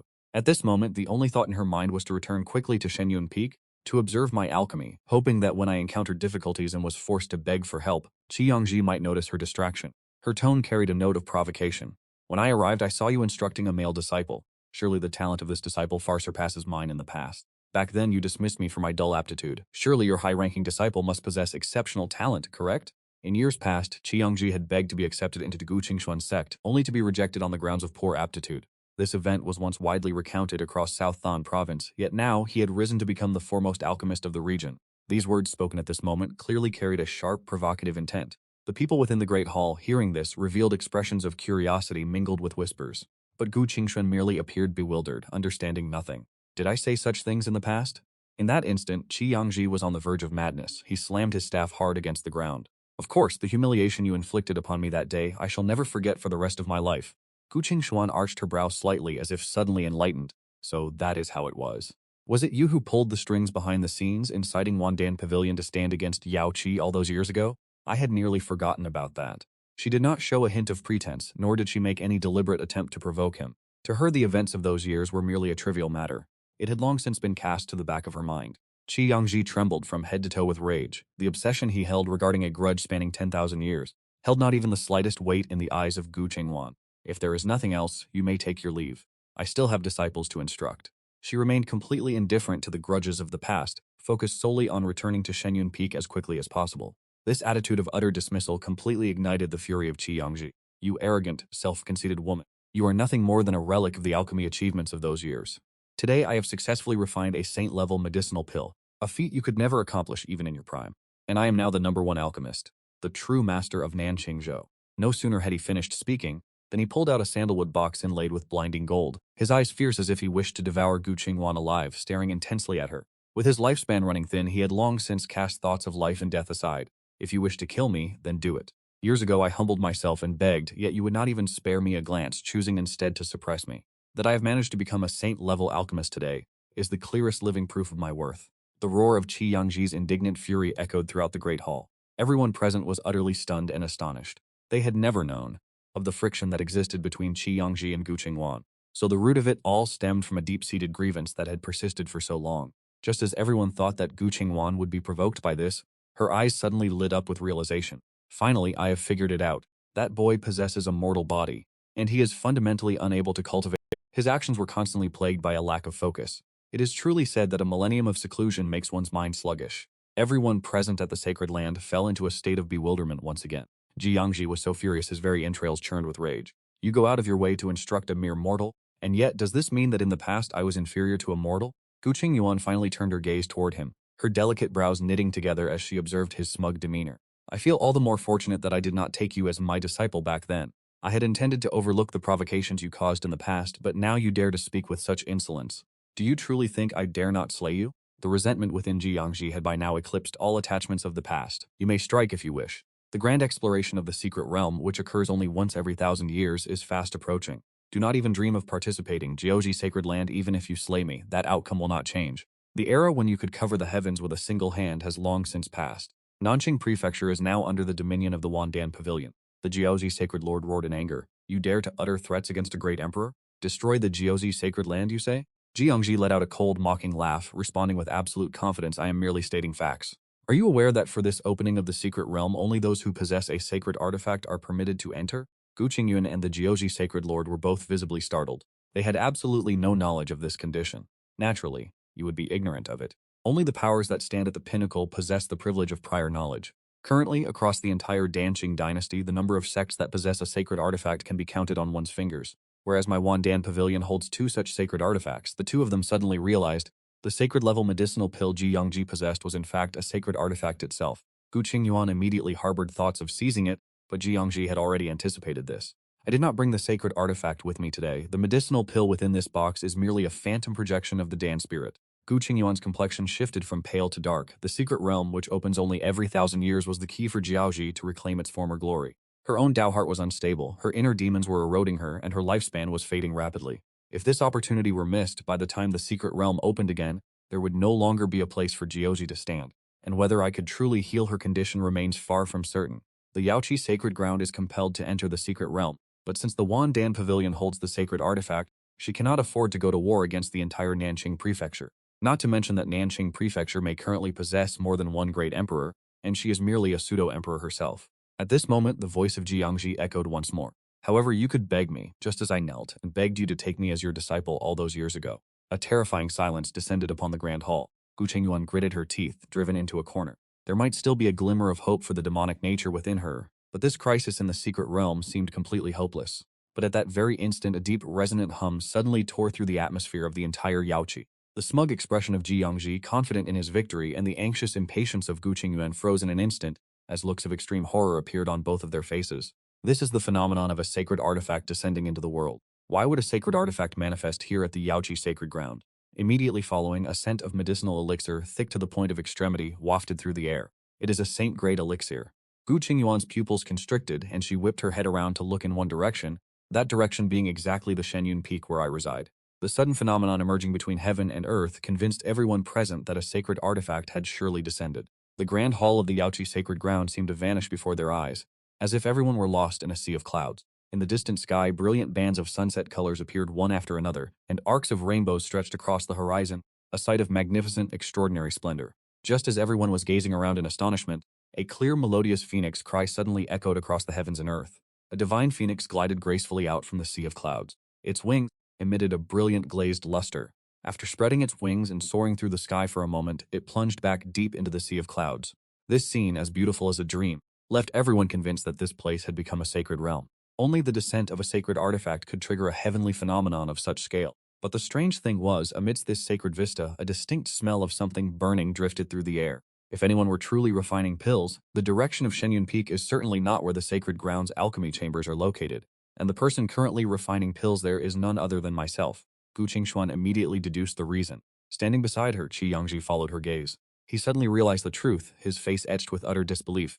Qi Yangji truly could not fathom that within the realm of Nantianzhou there existed someone capable of refining a saint-grade medicinal pill. He more than anyone else understood clearly just how immense the difficulty of refining a saint-grade elixir truly is. Once Gu Qingwan regained her composure, she no longer had the heart to concern herself with Qi Yangji or the secret realm. She only wished to rush back to Shenyun Peak immediately to see what on earth I had done to manifest a saint-grade pill. The very next moment her figure vanished from the great hall. Qi Yangji, the sacred grounds leaders, and the others hurriedly followed in her wake. On Shenyun Peak, my face was covered in soot as I fished a pitch-black pill out of the Bagua furnace, which looked no different from a giant piece of goat excrement. I stood on the stool, holding the pill up to the sunlight to inspect it, filled with a sense of helplessness. I'd been careless and made a minor error just moments ago. My first attempt at alchemy was far from my expectations, ultimately producing only this bizarre, misshapen object. I stared blankly at the pill in my hand, my face as dark as the bottom of a pot. Could this thing even be consumed? If I fed it to Gu Qingwan and she collapsed on the spot, that would be a disaster. She is a woman who spent 10,000 years to reach the great emperor realm. Even with her hidden ailment, she should still have 3 years left to live. It would be a grave injustice if this pill of mine were to send her to her grave prematurely. Thinking of this, I pursed my lips, and without dwelling on it further, I decided to refine another one. A pill with such an appearance would likely be shunned by anyone who laid eyes upon it. Instead of standing there wallowing in regret, I decided to start over, casually tossing the pill onto the dining table, and began preparing the medicinal herbs once more. I have never lacked medicinal supplies. That beautiful master of mine always brings me plenty whenever she returns. Just as I was beginning the alchemy process again, a beautiful figure suddenly. She raised her head, looking at me as I stood upon the ladder. Have you just finished refining the medicinal pill? Seeing her return so unexpectedly quickly, I was left momentarily stunned. Yes, that is correct. Is something the matter? As I spoke, I caught sight of a group of people descending from the horizon led by the Holy Lord of the Jiuji Sect and an old man. They did not land in the courtyard but hovered midair. Gu Qingwan's expression was one of extreme agitation. Where is the medicinal pill? Bring it forth for me to inspect. I was caught in a moment of awkward hesitation. The physical form of that pill was truly unsightly. I had no desire to reveal such a shameful creation. Me hesitate, Gu Qingwan, overcome with impatience, leapt into the air, seized me by the collar, and dragged me down from the ladder to the ground. I looked at her anxious demeanor, my heart beginning to race. Could it be that I had committed some grave error? I dared not delay any further. I hastily pointed toward the medicinal pill resting upon the dining table. I replied hurriedly, "That is it right there. Respected ancestor, have I perhaps done something wrong?" Gu Qingwan followed the direction of my finger and looked over. In the next heartbeat, the pitch-black pill was securely in her hand. She examined it carefully for a moment, confirming beyond a doubt that it was indeed a saint-grade medicinal pill. Although it did not possess the dazzling luster of Ji Yangji's pill, and it was admittedly rather ugly and grotesque, its authenticity was unquestionable. It was undoubtedly a saint-grade pill. Ji Yangji, still hovering in the air, recognized the grade of the pill the moment he laid eyes upon it. His gaze toward me was as if he had seen a ghost. How could one of such a young age possibly refine a saint-grade medicinal pill? Gu Qingyuan's face could no longer maintain its stern composure, and she broke into a radiant, sincere smile. Standing beside her, I watched with a bewildered expression, feeling that her behavior was truly bizarre. Gu Qingyuan suddenly reached out and pinched my cheek. "You brat! Did you not dare to claim that you had never dabbled in alchemy before?" The pain from her pinch caused my face to contort in agony. "I truly do not have it. My lord, please release your grip first. It hurts." Kothon Huan's grip loosened slightly, but she still refused to let go of me. "So, are you attempting to deceive me?" I also began to lose my patience. "Will you release me or not? If you do not, I shall hold nothing back." Kothon Hoyan was suddenly stunned, and she hurriedly let go. I reached up and gently rubbed my ear. My tone also became noticeably softer and more gentle. The Holy Master of Yaochi stood at a distance observing this scene, her expression becoming increasingly peculiar. Ji Yangji's expression was dark and cold, his heart filled with envy. I remained standing in place. Seeing Kothon Yuan's 180-degree change in attitude, I insisted that this was truly my first time refining elixirs, and I had never once deceived her. Observing my sincere demeanor and looking at the elixir in her hand, Kothon Huyen could not help but be deeply shaken. If one could refine a saint-grade elixir on their first attempt, such talent would truly be terrifying. She used her divine sense to probe into the elixir, and in an instant she was enveloped by a vast and boundless aura of the Tao. This Tao aura was identical to the energy radiating from the bowl of white porridge from earlier this morning. Thinking of this, the gaze Kothon Hien directed toward me became even more complex. She understood clearly that I possessed a unique Tao aura, yet I seemed completely unaware of it myself. She did not wish to inquire too deeply at this moment, lest she cause me to raise my defenses. The most pressing matter at hand was this Saint-grade elixir.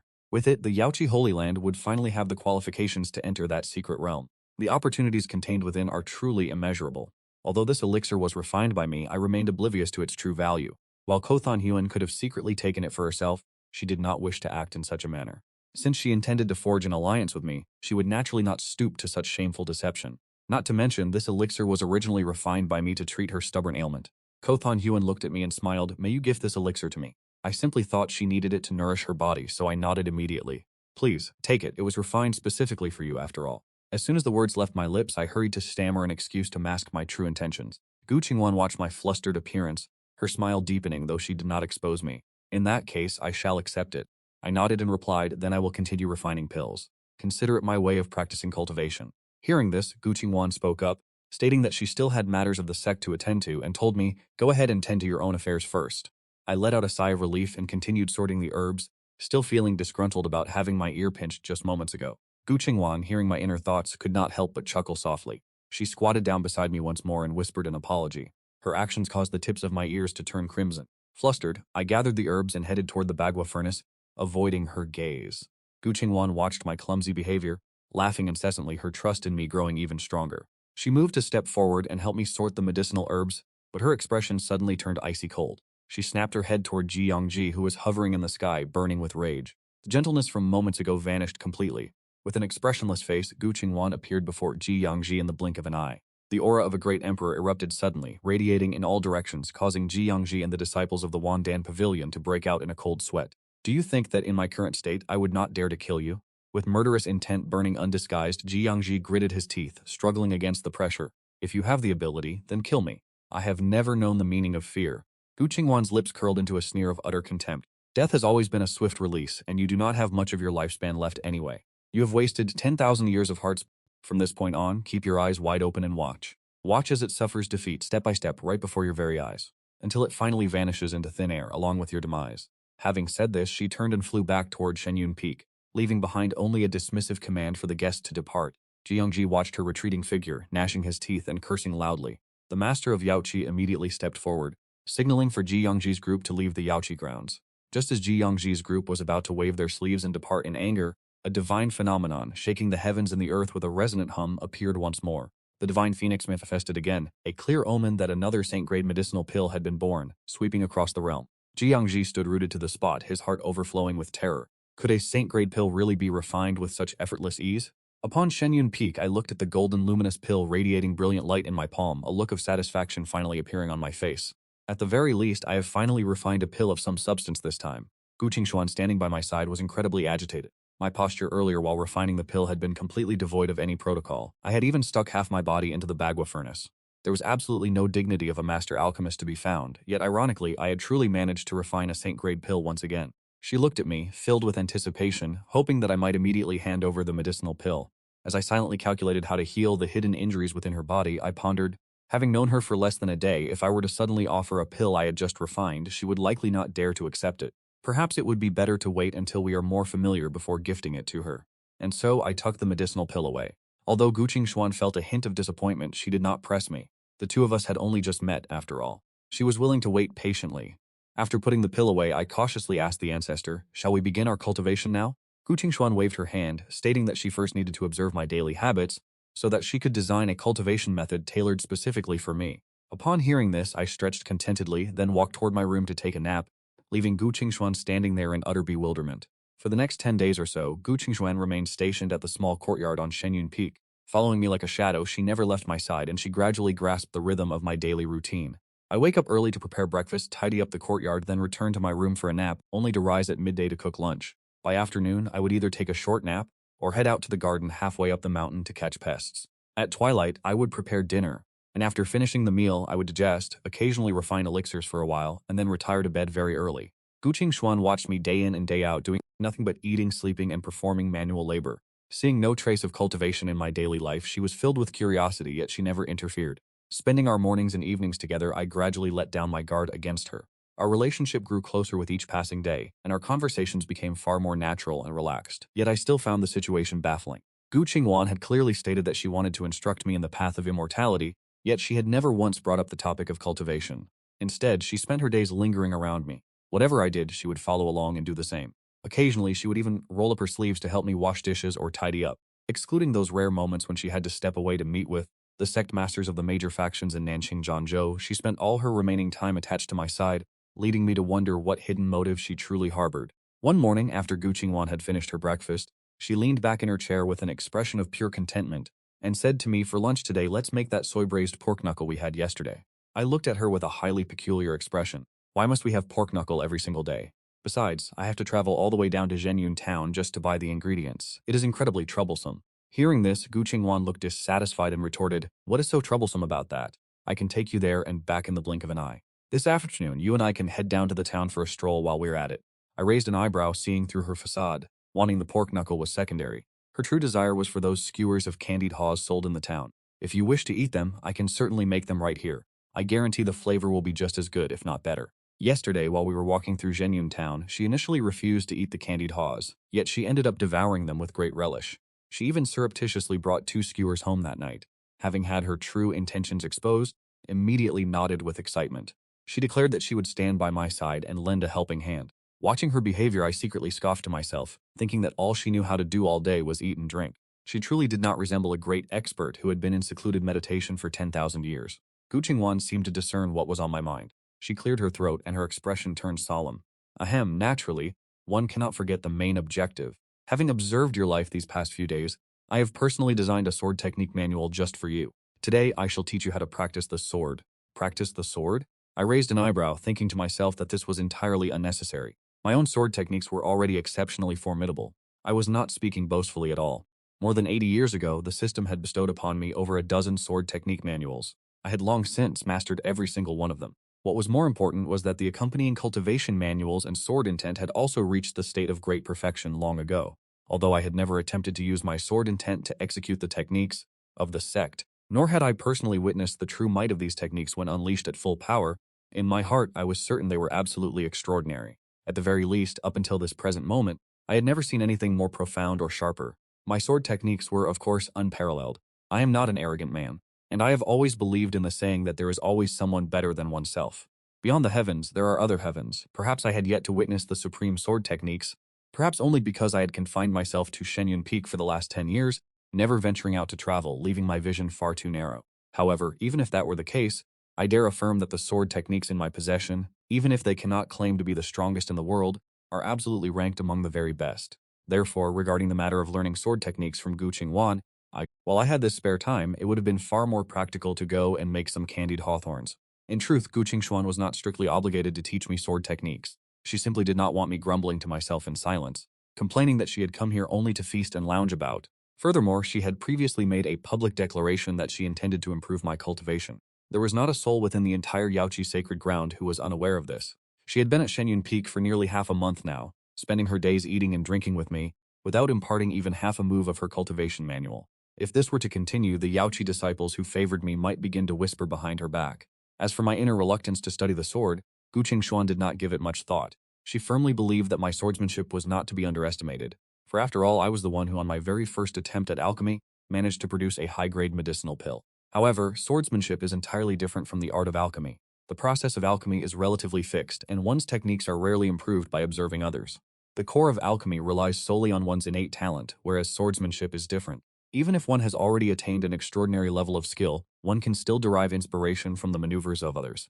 Regarding the cultivation of internal manuals and sword intent, it has always been the case that the more one possesses, the better.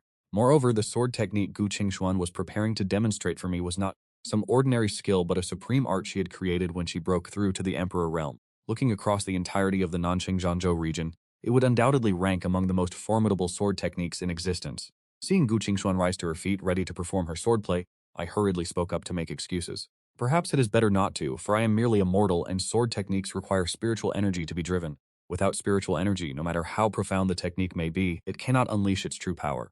Gu Qingwan threw my attempts to evade the lesson with a single glance, and she immediately glared at me, retorting, "With me here, your possession of spiritual energy is only a matter of time. Learn the sword technique first, and we shall worry about the rest later." Having said this, she felt a sense of quiet helplessness in her heart. If outsiders knew that an empress like herself was personally imparting sword techniques, they would have long since knelt down in gratitude. Yet, I was the only one who pushed the opportunity away time and time again. One would think that she was the one begging me to learn. Seeing the resolute attitude of Gu Qingwan, I had no other choice but to yield. I quickly cleared away the dishes and took my seat at the table. After tidying up the courtyard, I pulled out a small stool and sat in the corner. Gu Qingwan stood prominently in the center of the yard. In her hand, she gripped a long sword that shimmered with a silvery light. "Are you prepared?" She looked toward me and asked. I immediately put on an expression of great interest and nodded repeatedly. Ready, I was ready, but in the depths of my heart I felt entirely indifferent and bored. Having interacted for over 10 days, Gu Qingxuan had long since grown accustomed to this facade of mine. Her tolerance had grown exponentially. She no longer even bothered to call me a little bastard. Standing in the center of the courtyard, Gu Qingxuan took a deep breath and began to execute her sword technique. She did not channel any spiritual energy, but instead slowly dismantled the fundamental moves of this sword manual. But the moment her figure began to move, the melancholy and boredom on my face instantly vanished. My eyes suddenly lit up with brilliance. Gu Qingxuan, focused entirely on performing the sword technique, naturally caught the change in my expression. The corners of her mouth could not help but twitch upward, and a trace of triumph welled up in her heart. It seemed the momentum of this emperor-tier sword technique had finally forced me to acknowledge her skill. She cleared her mind, concentrating on her form, as exclamations of amazement reached her ears. And these praises were not merely empty words spilling from my lips, but genuine commendations rising from the depths of my heart. Realizing that her sword technique had truly earned my approval, an indescribable joy surged within Gu Qianquan's heart. Her naturally calm face began to brighten, and she could no longer suppress the smile forming on her lips. Before the sword dance was even finished, Gu Qingxuan's movements gradually became stiff and awkward, completely losing the natural graceful flow she had displayed at the beginning. Her aura had diminished by more than half, and she looked nothing more than an outer sect disciple who had just begun learning the basics of sword arts. Her mind had long been muddled by my reactions, leaving her completely unable to focus on the sword path itself. Seeing her abruptly cease her movements, I immediately stood up, clapping my hands while offering words of praise, putting on a facade of awe as if I had just witnessed an unparalleled martial art. Yet in his heart, Gu Qingxuan knew full well that these expressions were merely a charade. With a face full of resentment, she bit her lip and said, "The sword technique hasn't been fully demonstrated yet." Hearing this, I was stunned. Thinking she intended to continue dancing, I promptly sat back down and casually remarked, "Then please do continue." Gu Qingwan looked at me, fell silent for a few seconds, then blushing, she instructed, "You must watch with undivided attention, do you hear me?" I nodded with an expression of utmost seriousness. Naturally, from the very beginning, I had been watching with complete focus. Gu Qingxuan was both frustrated and embarrassed, but unable to expose my deceit, she suppressed the shame in her heart and swung her blade once more, though her mind remained in disarray. Her techniques no longer held the slightest refinement. The imposing aura of an imperial-level martial art had vanished, replaced by nothing more than wild, erratic movements. She had originally intended to have me demonstrate the moves back to her, hoping to expose my perfunctory attitude. Seeing this, I hurriedly pleaded for mercy, promising that I would devote my full concentration to the next part. Qingquan let out a soft huff, having completely lost all interest in instruction. "If you want to watch, I no longer have the heart to teach you." Having said this, she released the hand that had been pinching me and strode over to slump into the chair beside me. She picked up a teacup and turned her face away, her cheeks burning red, refusing to acknowledge me any longer. The aura that once shook the world as a female emperor had left no trace. Instead, she looked exactly like a young maiden from the neighborhood sulking in anger. I stood there dumbfounded, rubbing my stinging ear, knowing in my heart that I had truly gone a bit too far just now. She had sincerely attempted to impart her sword art to me, yet from start to finish my mind had been drifting elsewhere. Though reflecting on it, this truly could not be blamed on me. While Gu Qingwan's sword technique was formidable, to me the allure of candied haws was far greater. Contemplating this for a moment, I looked at Gu Qingxuan's back. "Allow me to prepare some candied hawthorn for you to enjoy." Gu Qingxuan, who had initially intended to ignore me, immediately turned her head to look at me upon hearing this. Very well, I couldn't help but laugh out loud. Naturally, candied hawthorn is always the most effective tactic. Gu Qingyu looked at the radiant smile upon my face. A flush of pink appeared on her cheeks once more. "I want 10 skewers." As I descended the mountain, I spoke to refuse her request. "Absolutely not. Eating too much of such things will rot your teeth." Gu Qingxuan became anxious in an instant. "What is there to fear? I am a great emperor, not a mere mortal. Even a great emperor must exercise restraint. You must not be gluttonous. This is the very principle you taught me, master. What is gluttonous about 10 skewers of candied hawthorn?" I refused to listen. "I want 10 skewers. Let go of my hand, it hurts. Stop pinching my ear. Fine, 10 skewers it is." On the narrow path of Shenyun Peak, Gu Qingxuan and I walked shoulder to shoulder as we descended the mountain. Gu Qingxuan clasped her hands behind her back, humming a folk tune to herself, her mood lifted. Any trace of lingering gloom had long since been cast into the clouds. Only occasionally, when I turned to speak with her, she would suddenly recall what had happened earlier. Her cheeks and neck would instantly flush red as she silently scolded me in her heart. I recalled that this excursion was meant for gathering hawthorn fruit. I remembered that at the foot of Shenyun Peak, several hawthorn trees grew, and they were now in the season of ripeness. Gu Qingyu had always remained within the courtyard atop the mountain, never having set foot down the mountain before. Even my small vegetable patch was not far from the courtyard on the summit.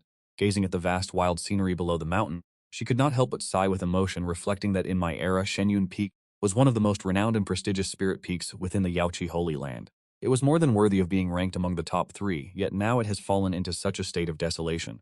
The stairways and the small dwellings built along the mountainside have long since been overgrown with weeds. Various cultivation facilities have been abandoned for years, with no one left to clean or maintain them.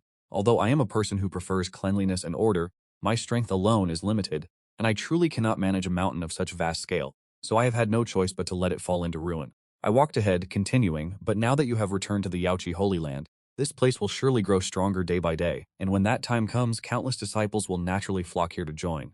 By then, I can simply move elsewhere. Shenyun Peak will soon regain the vitality it once possessed. Gu Qingwan watched my retreating figure and slightly raised her brows. There is no need for that. Keep this place as your residence. You have grown accustomed to living here, and you have even planted vegetables. If you were to move and start all over again, it would be quite troublesome. Hearing this, I said nothing more. Having lived on Shenyun Peak for 10 years, I had naturally developed a deep affection for this place. If it meant I did not have to relocate, then that was certainly for the best. Before long, we arrived at the foot of the mountain. Several hawthorn trees appeared before our eyes, with clusters of ripe crimson hawthorns hanging heavy from the branches, their colors vibrant, plump, and enticing. I contemplated for a moment, pointed to several clusters, and said, "These few clusters should be enough. That should be enough to make about 10 candied hawthorn skewers." Gu Qingwan, who had originally intended to pluck every single fruit from the trees, asked, "Why pick only such a small amount? Would it not be better to harvest them all at once? This treat is best enjoyed when freshly picked and prepared. Whenever you crave more, we can simply come back down here to pick them. You do not intend to eat them all in a single day and then deprive yourself of the pleasure of enjoying them tomorrow, do you?" Gu Qingwan felt that my reasoning held merit, so she followed my guidance and began picking the hawthorns, while I walked around the trees to observe, selecting those with the finest quality.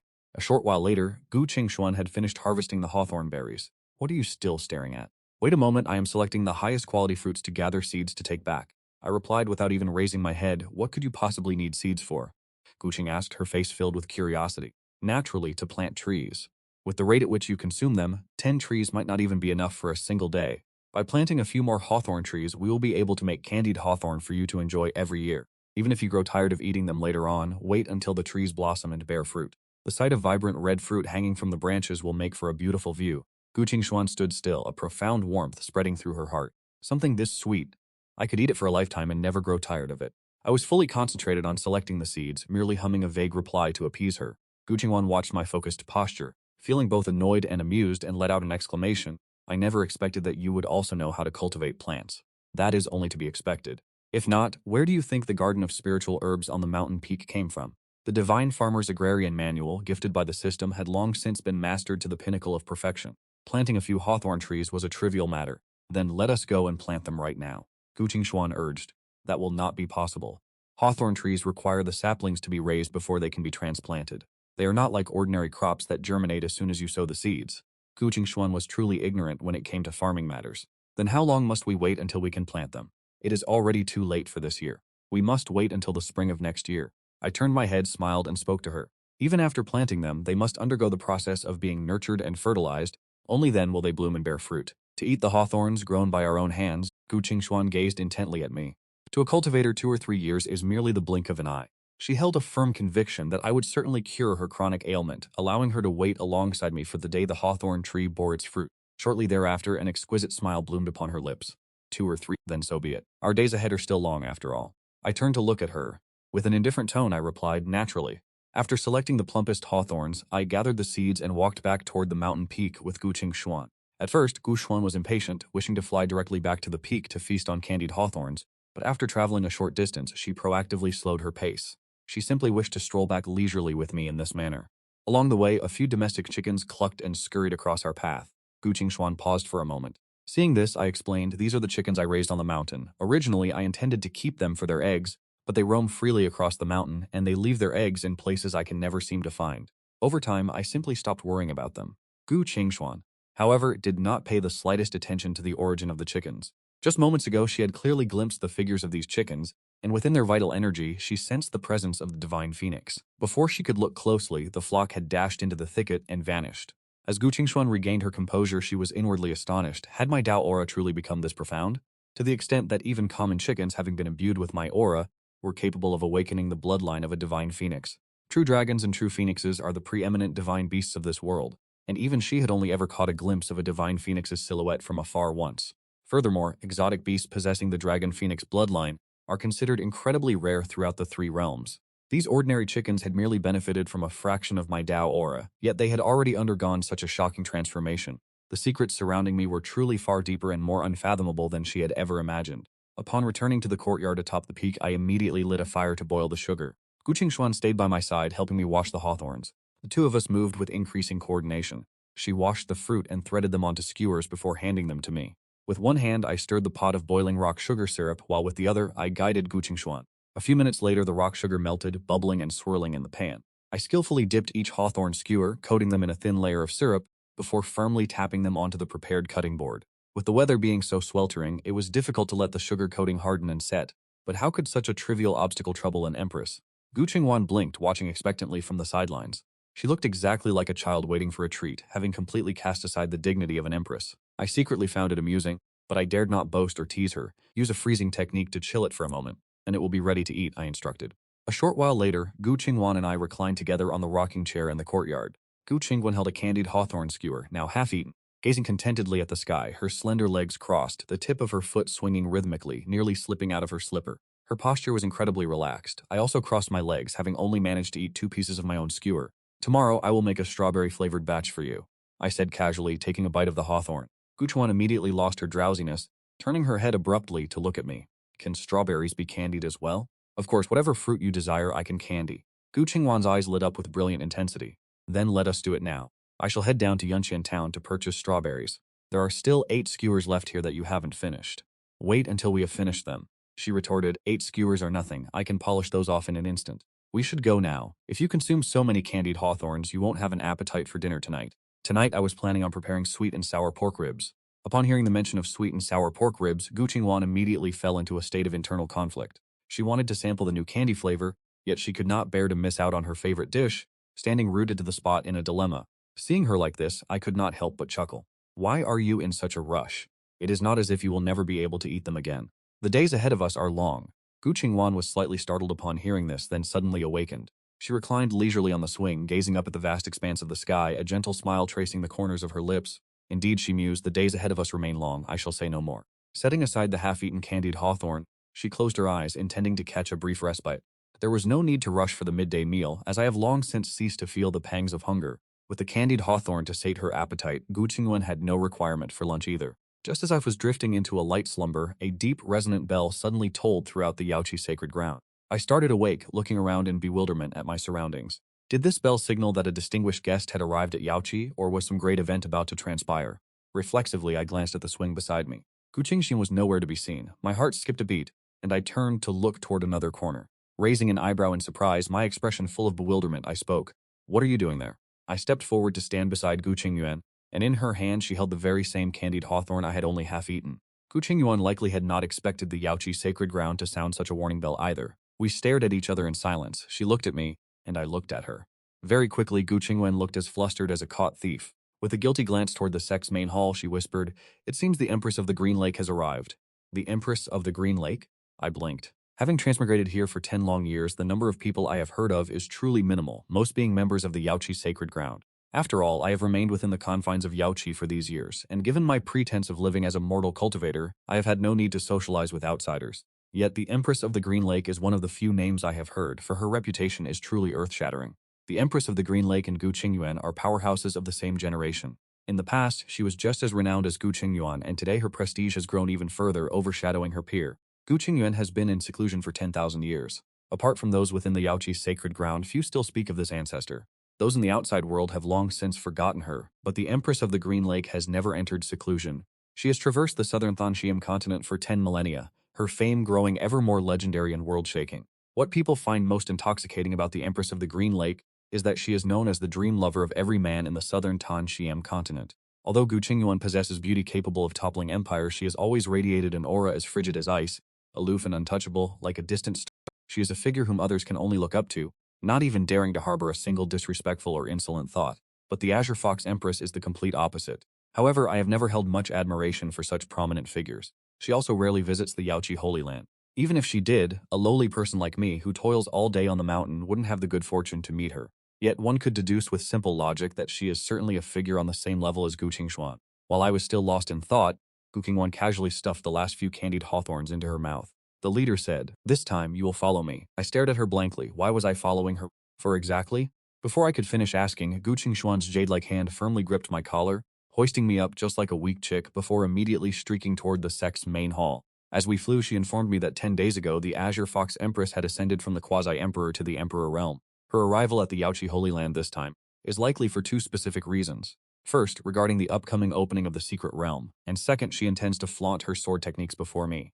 I am bringing you along so you can personally broaden your horizons by witnessing the Azure Fox Empress's swordplay. Once we arrive at the main hall, sit quietly and do not speak out of turn.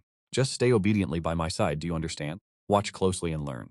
Gu Qingxuan truly and sincerely wished to impart some of her skills to me. Regarding medicinal pills, I had already refined Saint-grade elixirs, the highest level, to the point where even she had to benefit from my work. As for immortal arts, techniques, or divine weapons and treasures, she also harbored the intention to bestow them upon me. But upon further reflection, seeing that I am currently disguised as a prisoner for my cultivation, and even my ability to fly is something I deliberately conceal, there was naturally no way for me to utilize those treasures that required spiritual energy to activate. Perhaps the only thing she could teach me were basic sword techniques. But those moves reminded her of the embarrassing incident from earlier this morning, making her feel so ashamed that she truly didn't have the face to continue demonstrating them for me.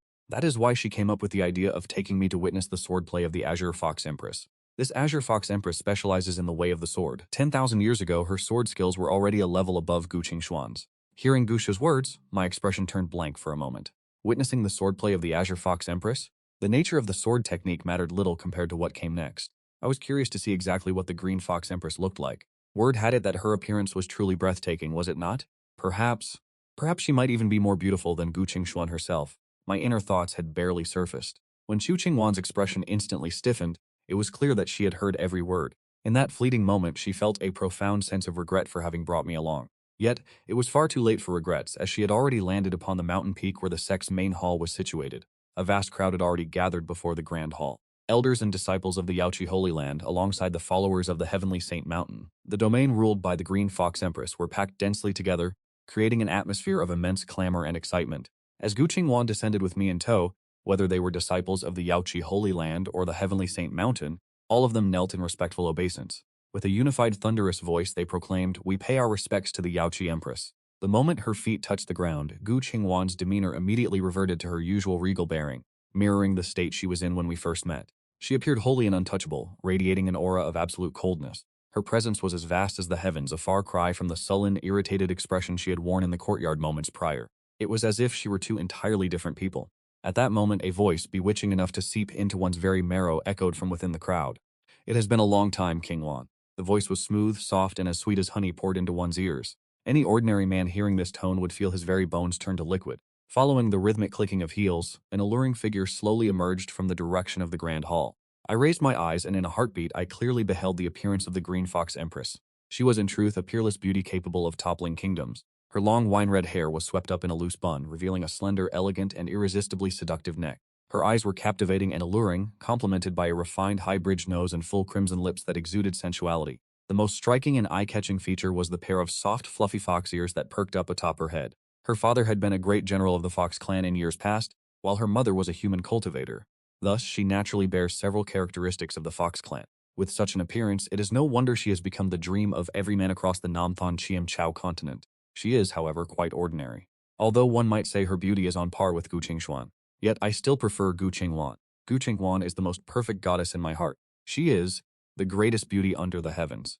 I silently compared the two of them within my mind. Gu Qingwan, though aloof and seemingly untouchable, treats me with unparalleled distinction. It is precisely that special treatment that has allowed her to claim a position, a singular, irreplaceable place within my heart. Gu Qingxuan, standing beside me, overheard these inner thoughts of mine. Her cheeks began to flush a delicate crimson, and though she secretly scolded me in her mind, the corners of her lips unconsciously curled, blooming into a radiant smile rarely seen by others. My gaze swept across the attire of the Azure Fox Empress, and just as I intended to murmur a few disparaging remarks, my inner voice suddenly blared a red alert. No, this is wrong. Gufwan, you are preparing to step forward to greet the Azure Fox Empress.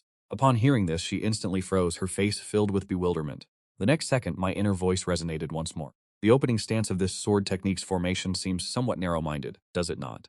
Gu Qingwan, initially stunned, quickly reacted, becoming so enraged she nearly coughed up blood. Within her heart, she cursed me thousands upon thousands of times. This little lecher, she thought, assuming I was looking elsewhere again. She had not expected that I was truly critiquing her sword technique. Gu Qingwan suppressed the resentment in her heart and chose to ignore it. I lifted my head to watch the Azure Fox Empress approaching. A wave of intoxicating fragrance brushed against my face, and she, with an unchanging expression, addressed the kneeling crowd in a cold tone, "Rise." Having spoken, she led me straight past the Azure Fox Empress, advancing toward the main hall. The Azure Fox Empress had long since grown accustomed to Gu Qingxuan's cold indifference, so she did not take the slightest offense. Conversely, for days the Yaochi Sacred Land appeared tranquil on the surface, but the entire Nanqing Tian province had long been stirred by undercurrents due to a young alchemist capable of refining perfect-grade elixirs. Every top-tier sect was secretly pouring their resources into the investigation, all having discovered that this alchemist was remarkably young and talented. He was once a mere mortal who had resided in the Yaochi Sacred Land for 10 years. Everyone speculated that this was the very piece of the chessboard that Gu Qingxuan had laid out 10,000 years ago. Yet, the moment the Qinghu Empress laid eyes on me, she was certain that I was none other than the monstrous alchemist named Lu Chen. With such an outstanding and refined appearance, coupled with the fact that Gu Qingxuan has always been notoriously cold and would never allow an ordinary person to get so close to her. Furthermore, I am the only male disciple within the entire Yaochi Sacred Land. I followed obediently behind Gu Qingxuan, fully aware of the relationship between her and the Qinghu Empress. They are true rivals, destined enemies from 10,000 years ago, and no matter how provocatively the Wandan Pavilion opposes the Yaochi Sacred Land, they have never caught Gu Qingxuan's interest. Only the Qinghu Empress Su Leian is qualified to be her adversary. Gu Qing toward the golden throne that had been prepared in advance, gently flicked the flowing white silk of her sleeves, and sat down with leisurely grace. Understanding her intent, I stepped forward to stand beside the master of the Yaochi Sacred Land. At that same moment, a dazzling golden light erupted behind Su Leian as a throne slowly manifested. Both empresses sat down simultaneously, their faces expressionless as they locked gazes. The atmosphere was thick with tension. The two of them represented two completely opposing extremes.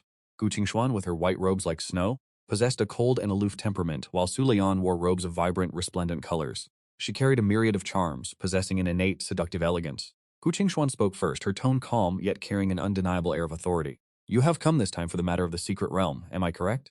Su Leian crossed her legs and leaned back against her throne. "You have not changed in the slightest. Meeting me and immediately getting straight to the point. Since that is the case, I will not waste words either. The two strongest sects participating in the secret realm this time are the Yaochi Sacred Land and the Tiansheng Mountain. We are one another's most formidable rivals, but we do not necessarily have to be at each other's throats. If we were to cooperate, we would become the greatest hegemon of this secret realm, and no one would be able to stop us. Very well, the Yaochi Sacred Land will cooperate with Tiansheng Mountain."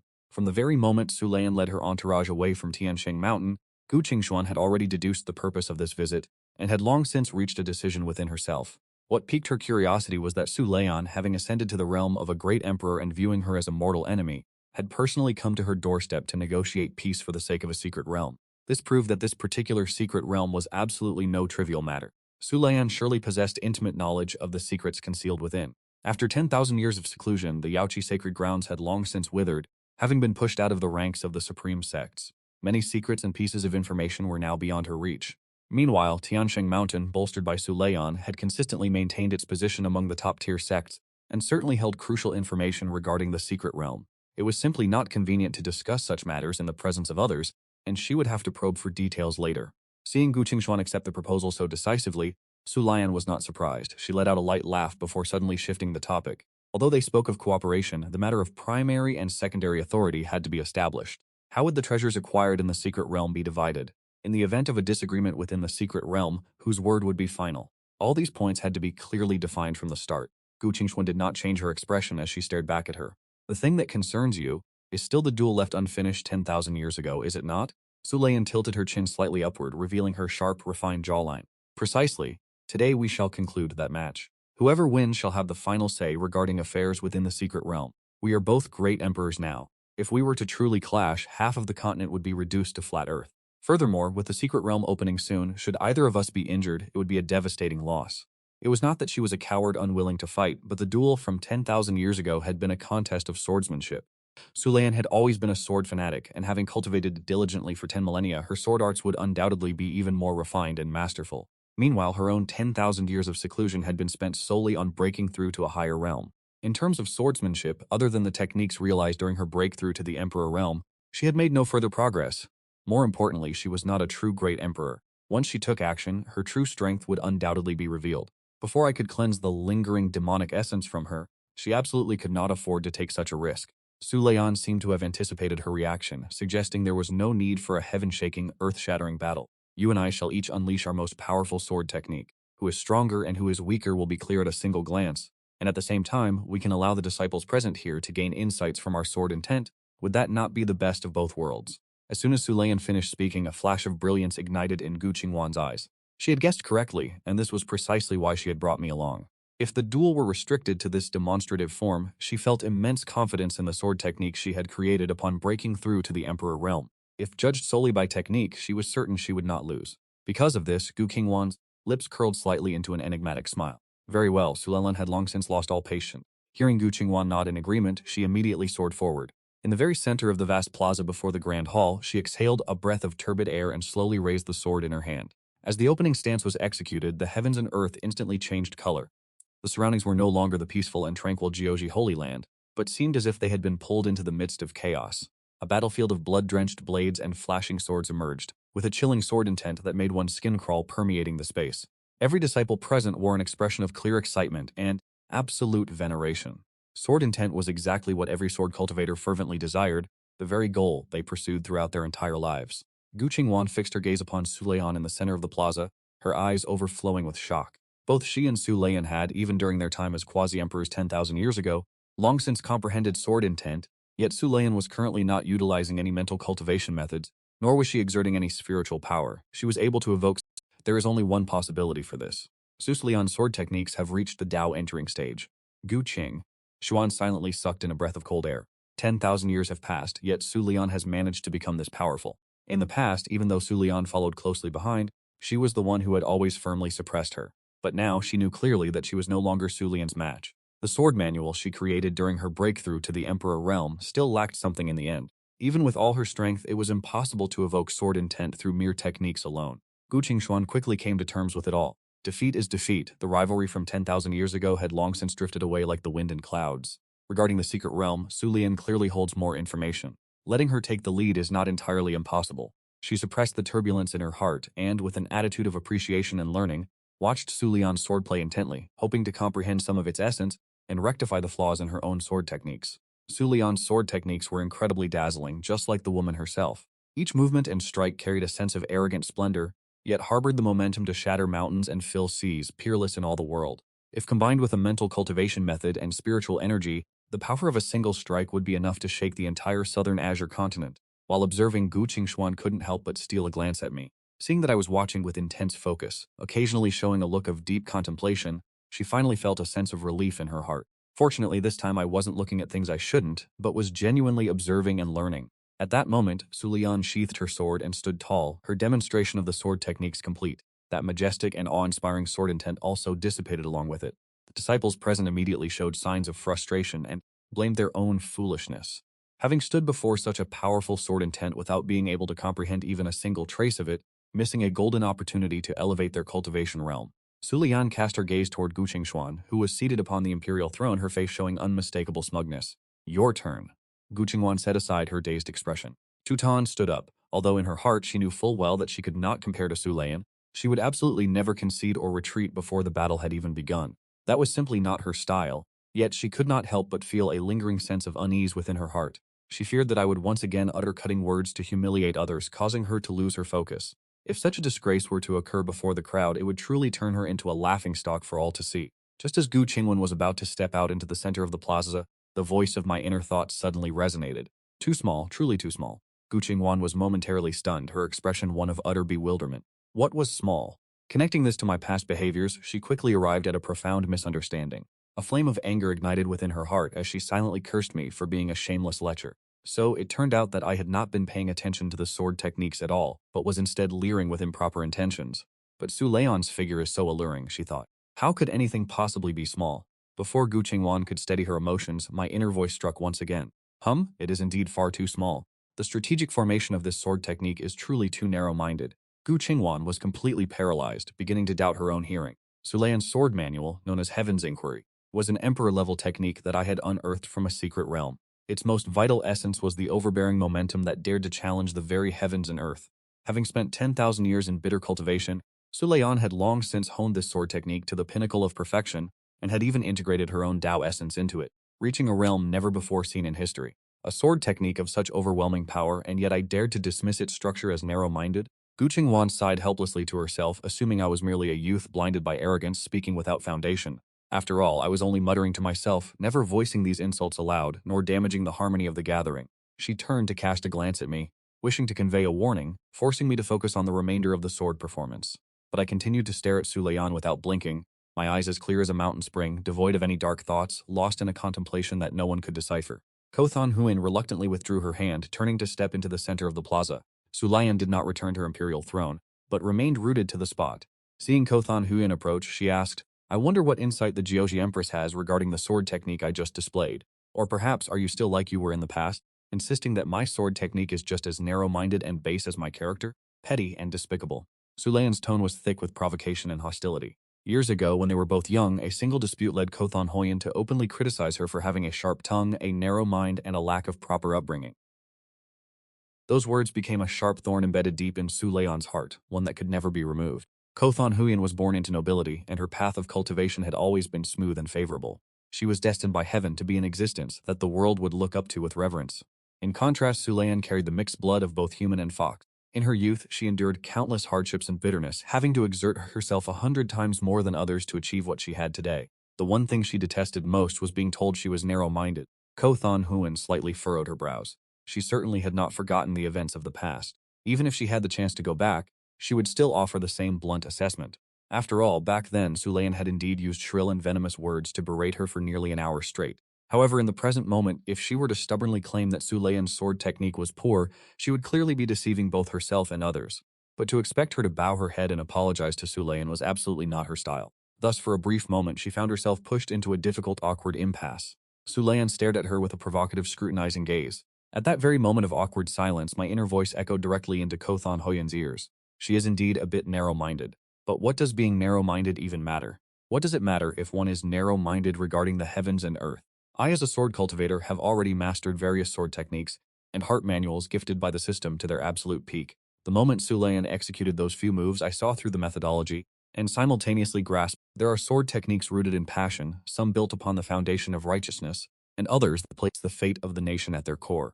But the sword technique that Su Lian cultivates is defined by a single word, madness. It is a sword art daring enough to challenge the very heavens and earth. What, then, is there to fear? Since one has chosen the path of madness, one must be mad until the very end.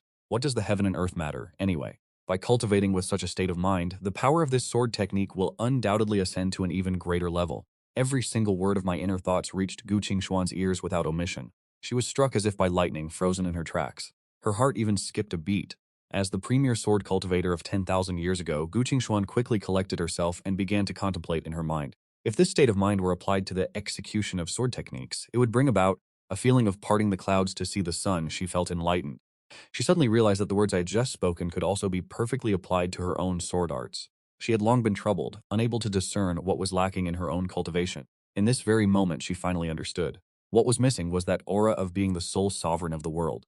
However, my critique was originally intended for Su Lian, so it could not be applied to her without nuance. The sword technique that Gu Qingwan practices is not defined by madness, but by pride. It required her to adapt to circumstances, to infer 10 things from one, and as the most powerful figure in Nanqing Zhanzhou 10,000 years ago, she quickly grasped the essence of my words and sought to integrate them into her own sword technique. Yet whether this idea could be successfully implemented, she was not entirely sure. At this moment, she was filled with hope that I might focus on observing her sword techniques and offer her some guidance. Gu Qingwan turned her head slightly, her deep gaze fixed upon me, her eyes brimming with shock. Yet my eyes remained fixed upon Su Lian. My mind was drifting, and she secretly lamented to herself, wondering just how much of a monstrous genius this damn brat truly was. Just as she waited for me to continue revealing my inner thoughts to guide her, all that reached her ears were trivial, incoherent mutterings. Gu Qingwan's face flushed red as she shot me an intense, glaring look. She silently cursed me as a lecher, but seeing that I paid her absolutely no mind, she could only huff coldly and turn her attention back to Su Lian. Yet, intentionally or otherwise, her gaze drifted towards Su Lian's ample bosom. Su Lian at this moment was staring at Gu Qingwan with an incredibly strange expression, her heart filled with suspicion. Why does this Gu Qingxuan keep turning her head to look at me while I stand beside the Emperor's throne? Furthermore, although her face remained devoid of expression, it was clear that she was not paying attention at all. Before this very duel, he was even continuously assessing my cultivation base. Could it be that after 10,000 years of seclusion, he has contracted some incurable illness? Just as Su Lian prepared to taunt him once more, Gu Qingxuan tilted his head slightly upward, wearing his trademark expression of arrogant disdain. Your perception is truly limited. As these words were spoken, everyone present was struck with utter astonishment. Su Lian appeared quite surprised as well, retorting mockingly, belittling others will not elevate your own standing. Great Emperor, why not let me broaden your horizons and show you what true mastery looks like? Su Lian was supremely confident that her sword art currently stood unrivaled in the Nanqing Zhangzhou region. With an aura so fierce it could swallow mountains and rivers, she believed Gu Qingxuan was merely posturing, unable to stomach the feeling of being surpassed immediately after emerging from seclusion. But before she could finish her sentence, Gu Qingxuan strode toward the center of the plaza, his expression void of emotion as he spoke, dare to ask, what do the heavens and earth even signify? We are already great emperors, having transcended the ethics and rules of the world. Why must one still seek validation from the heavens? Have the rules of this world not long been trampled beneath our very feet? What are the heavens anyway? We are, after all, great emperors. Gu Qingxuan had taken the thoughts from the depths of my mind and refined them, discarding any coarse language. The moment these words were uttered, the entire Grand Plaza fell into a deathly silence. Everyone was shaken to their core by this declaration. Su Lian stood frozen in place. Her ruby-red lips parted slightly, her face filled with disbelief. These words were like a splash of cold water, instantly awakening her comprehension of the sword path. In the blink of an eye, her cultivation soared by several realms. Listening to what Gu Qingxuan had just said, a surge of excitement welled up within me. I sighed in admiration at how truly formidable she was, even feeling a sense of reverence toward her. At the same time, I began to reflect upon myself. There is always someone better than oneself. I must not become arrogant or complacent simply because I have acquired a few sword techniques from the system. One should always remain humble. These inner thoughts once again fell into the ears of Gu Qingxuan. A faint blush rose to her cheeks as she secretly scoffed in her heart, yet she reasoned that since I now considered her family, using my words to deceive Su Lian was not entirely blameworthy. Beyond the utter shock she felt, a sliver of suspicion began to sprout within Su Lian's heart. She knew full well that Gu Qingxuan had been in seclusion for 10,000 years, dedicated solely to breaking through to the Emperor realm with absolutely no time to spare for cultivating sword techniques. Their innate talents were originally evenly matched, and having painstakingly cultivated for 10 millennia herself, there was no logical reason for Gu Qingxuan to have surpassed her. And yet, those words had clearly been spoken by Gu Qingxuan's own lips. She suddenly recalled my air of utter disdain for everyone while she displayed the sword technique, at which time everyone present had worn an expression of profound shock, save for me, who had displayed an expression of complete indifference. Furthermore, Gu Qingxuan kept glancing back at me repeatedly. Could it be that this really has something to do with this young man? But Su Lian quickly dismissed this conjecture. A mere glance was enough for her to determine my true cultivation level, which was undoubtedly under 100 years. I was certainly no hidden grandmaster or reincarnated great emperor. Even if I were the darling of the heavenly Tao, it would be impossible to achieve such astonishing heights in the field of alchemy within a decade while simultaneously reaching such a terrifying realm in the path of the sword. Although there was no concrete proof, her intuition warned her that this matter was inextricably linked to me. Meanwhile, Gu Qingxuan had already composed her state of mind. As her figure radiated a brilliant glowing aura, and an ethereal holy essence surged forth, instantly dissipating the lingering sword intent left by Su Lian. Su Lian's face was filled with utter astonishment. Gu Qingxuan had not yet attacked, nor had she even drawn her blade, yet she was able to manifest sword intent simply through the pressure of her aura. Then a jade sword appeared in Gu Qingxuan's hand, and ignoring Su Lian's terror, she turned her head toward me and whispered a directive, "Watch carefully," to which I immediately nodded repeatedly. "Rest assured, old ancestor, your grand disciple will certainly study with undivided attention." Standing to the side, Su Lian furrowed her brows, even more suspicious that this matter was intimately connected to me. Could it be that she thought this was merely... Gu Qingxuan paid no heed to his hunger. She desired only that I focus entirely on her swordsmanship. She hoped to glean further guidance through the secrets of my inner thoughts. In the following moment, Gu Qingxuan began to execute her sword techniques. With merely the opening strike, she had everyone present mesmerized as if under a spell. Her swordsmanship not only possessed a wholly ethereal grace but also contained an aura of supreme transcendence, a sense of disdain for the heavens and the earth. It seemed as though all things in this world were insignificant and beneath her gaze.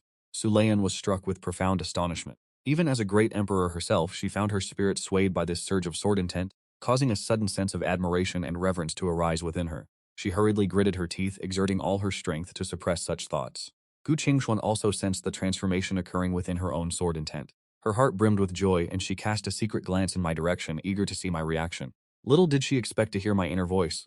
Good heavens, Gu Qingxuan is truly breathtakingly beautiful. With such a woman before me, how could I possibly find the heart to watch her swordplay?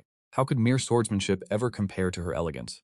Gu Qingxuan's face flushed a deep crimson, yet she felt no anger. She quickly regained her focus and devoted herself to performing the sword techniques. The subsequent movements grew increasingly mystical and arrogant, reminiscent of soaring mountains and flowing rivers, or clear sunlight reflecting upon white snow, leaving the onlookers with no choice but to gaze up in utter submission. Once the sequence of strikes concluded, the outcome was clear. Gu Qingxuan stepped forward. Su Leon, still caught in a state of shock, asked, "Who do you think has won?" Su Leon admitted her defeat with complete honesty. "Naturally, it is you." She was not the type of person to be bitter in defeat, especially since in every duel with Gu Qingxuan over the past 10,000 years, she had always remained a level below. Gu Qingxuan did not say much. She knew well that her victory was entirely due to my guidance, and she felt no need to act boastful or display false pride. Su Leon shifted the topic to matters concerning the secret realm. "I am sure you and the Yaochi Sacred Land are not entirely clear on the details, but we can discuss this in a few days. There is no need to rush. I must enter seclusion immediately, so I shall temporarily take shelter within the Yaochi Sacred Land for the next few days." In truth, her objective was to seize this opportunity to investigate the root of the matter.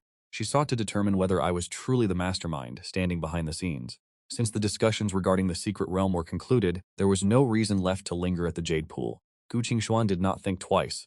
She trusted that Sulain was a true sword fanatic, and that after comprehending the sword technique, she was eager to enter seclusion to consolidate her gains. Furthermore, negotiating the matters of the secret realm was not a task that could be settled in a single day. More importantly, she was still eyeing the sweet and sour pork ribs I had prepared, fearing that if the discussions dragged on into the late night, she would miss out on dinner.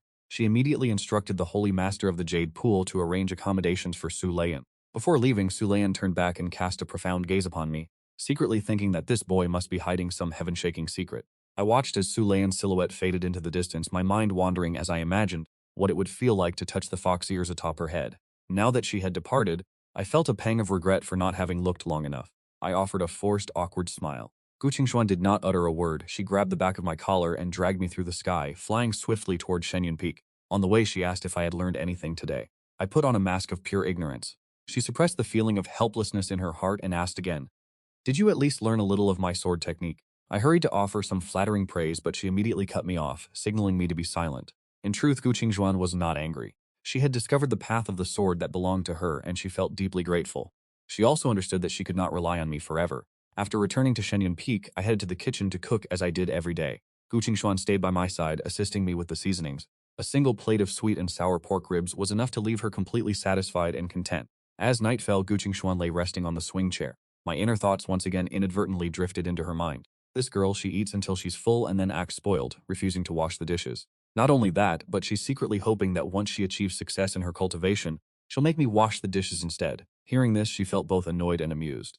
However, upon hearing the final thought, her cheeks flushed a faint red. In her heart, she silently chided me, "You little lecher." I know not how much time had passed, but I brought a thin blanket to cover Gu Qingxuan. Then, after a long yawn, I strode back toward my bedchamber. Along the way, I continued to mutter to myself. Surely at such a cultivation level, I would not fall ill from the cold? Yet I feared that if Gu Qingxuan were to wake up and perceive me as a fool, it would be a disaster. Gu Qingxuan did not open her eyes at all, nor did she cast aside the thin blanket, choosing instead to shift into a more comfortable position, deciding to sleep there for the rest of the night. Inwardly, I praised myself for being somewhat considerate and thoughtful. The next morning, upon waking, I discovered that Gu Qingxuan was no longer there. Only the thin blanket remained upon the swing chair. I knew for certain that she had gone to lead the Yaochi disciples in their morning training and would return shortly for breakfast. Just as I threw open the doors and stretched my weary bones, a notification sound from the system suddenly echoed in my mind. Moral points from yesterday, plus 3,000, reward, a piece of mountain guarding copper already carefully stored in the host's Qiankun pouch. I was left utterly stunned, frozen in place. Mountain guarding copper, though I am not intimately familiar with every mythological legend, the system has provided me with numerous manuals for study, within which this was recorded clearly. The mountain guarding copper is the very material required to forge the legendary Supreme Divine Blade, the Xuanyuan Sword. I immediately pulled the heavy reddish bronze block from my Qiankun pouch. It was roughly the length of an arm, and felt incredibly substantial in my grasp. I tossed the piece of mountain guarding copper up and down several times, reflecting on how I had long since practiced the crafting techniques bestowed upon me by the system to their absolute peak. I was also well versed in the methods for forging the Xuanyuan sword. From the materials to the craftsmanship, I was entirely capable of producing an authentic Xuanyuan sword. Yet upon further consideration, I found it somewhat unnecessary. For 4 years ago, the system had already rewarded me with a Xuanyuan sword. Although I am not certain if it is the genuine article, it remains exceptionally sharp. It is simply that I have always held the philosophy that one's own inner strength is the fundamental root, and that weapons and artifacts are of little importance, so I have left that sword gathering dust in my Qiankun pouch until this very day. And what I found most puzzling of all was how my mortal points from yesterday. I pondered the matter carefully. Yesterday, apart from my mundane daily chores, I descended the mountain to gather hawthorn berries. Beyond tending to the chickens, there was also a visit from Sulayan. Reflecting on it, going to the mountain to harvest seeds felt profoundly like the cyclical labor of a mortal farmer. It was precisely for this reason that I acquired a significant amount of mortal points. Watching the duel between Sulayan and Gu Qingwan was likely evaluated by the system as an act of learning, which explains the bonus points I received. Thinking this, I could not help but feel a deep sense of shame. It has taken me 10 years of constant reinforcement to truly grasp the scoring rules of this system. Looking back at the time before, when I earned only 100 or 200 mortal points each day, I feel a sense of regret. I am preoccupied with calculating whether I should go until the garden at the foot of the mountain today. I've already cultivated the Shenong cannon to the pinnacle of perfection, making the act of planting crops incredibly effortless. I need not toil and care. As soon as the seeds are sown, they thrive. Suddenly, a voice drifted from the courtyard, and I instinctively asked, "Why have you returned so early today?" However, the words died on my lips before I could finish, because the person who had arrived was not Gu Qingwan but Sulayan. Sulayan maintained her elegant and graceful demeanor today, draped in a black cloak with bold, daring slits that revealed her lethal allure. Yet I dared not gaze upon her as casually as I did with Gu Qingwan. After all, the ruthless cruelty of Sulayan, even though I have spent all year secluded on Shenyun Peak, is a reputation I have heard of often. The ancestral master is currently in the Great Hall, delivering a lecture to the disciples of Yaochi. I wondered to myself, did Sulayan not say yesterday that she intended to go into secluded meditation? How could she have emerged so quickly? Sulayan blinked her mesmerizing, alluring eyes, and as she sauntered toward me, she began to speak in a languid tone. Yet before she could finish her sentence, her gaze landed on the piece of Shoshan copper in my hand. Her voice and expression immediately turned grave. "Little brother, what is that in your hand?" I was startled, only then realizing that I had not yet put away the piece of Shoshan copper. Observing the profound shock on Sulayan's expression, I knew full well that she had realized this object was far from ordinary. After all, she is a great emperor. I had managed to recognize this piece of guardian copper myself. It radiated an exceptionally dense aura of the holy path. It was just that I did not know this object was called guardian copper, nor did I understand its true purpose. I hurriedly panicked and stowed the piece of guardian copper away. I forced a stiff smile, claiming it was merely a strange stone I had stumbled upon by chance. I was just contemplating what use I could put it to. Upon hearing this, Sulayan did not believe a single word of it. How could there possibly be a strange stone found by the roadside that possesses such a perfectly uniform square shape? I speculated to myself in secret. This item was undoubtedly bestowed upon me by Gu Qingwan. That aura of the holy path was so formidable that it could easily shatter any danger in this world. Since when did Gu Qingwan possess such a treasure, and why would she casually gift it to me? Although her heart was filled with doubts, Sulayan did not continue to press the issue further. The main purpose of her visit here was primarily to clarify the circumstances regarding the sword technique display from yesterday. Before Sulayan could even voice her interrogation, I turned around and strolled calmly straight into the kitchen. "Perhaps you should just sit and wait a moment. The Grand Master will return shortly after finishing her lecture. I am going to prepare breakfast now." I felt there was absolutely no need for me to act overly servile or respectful in front of Sulayan. After all, I do not rely on her for my livelihood. Even Gu Qingwan, should she happen to displease me, would have to act cautiously and appease me, for fear that she would have no meal to eat at night. Sulayan stood rooted to the spot. She stared blankly at my back as I turned away without the slightest hint of hesitation or courtesy. Her delicate eyebrows furrowed slightly, and she felt a sense of bewilderment in her heart. Could it be that this young lad has some issues with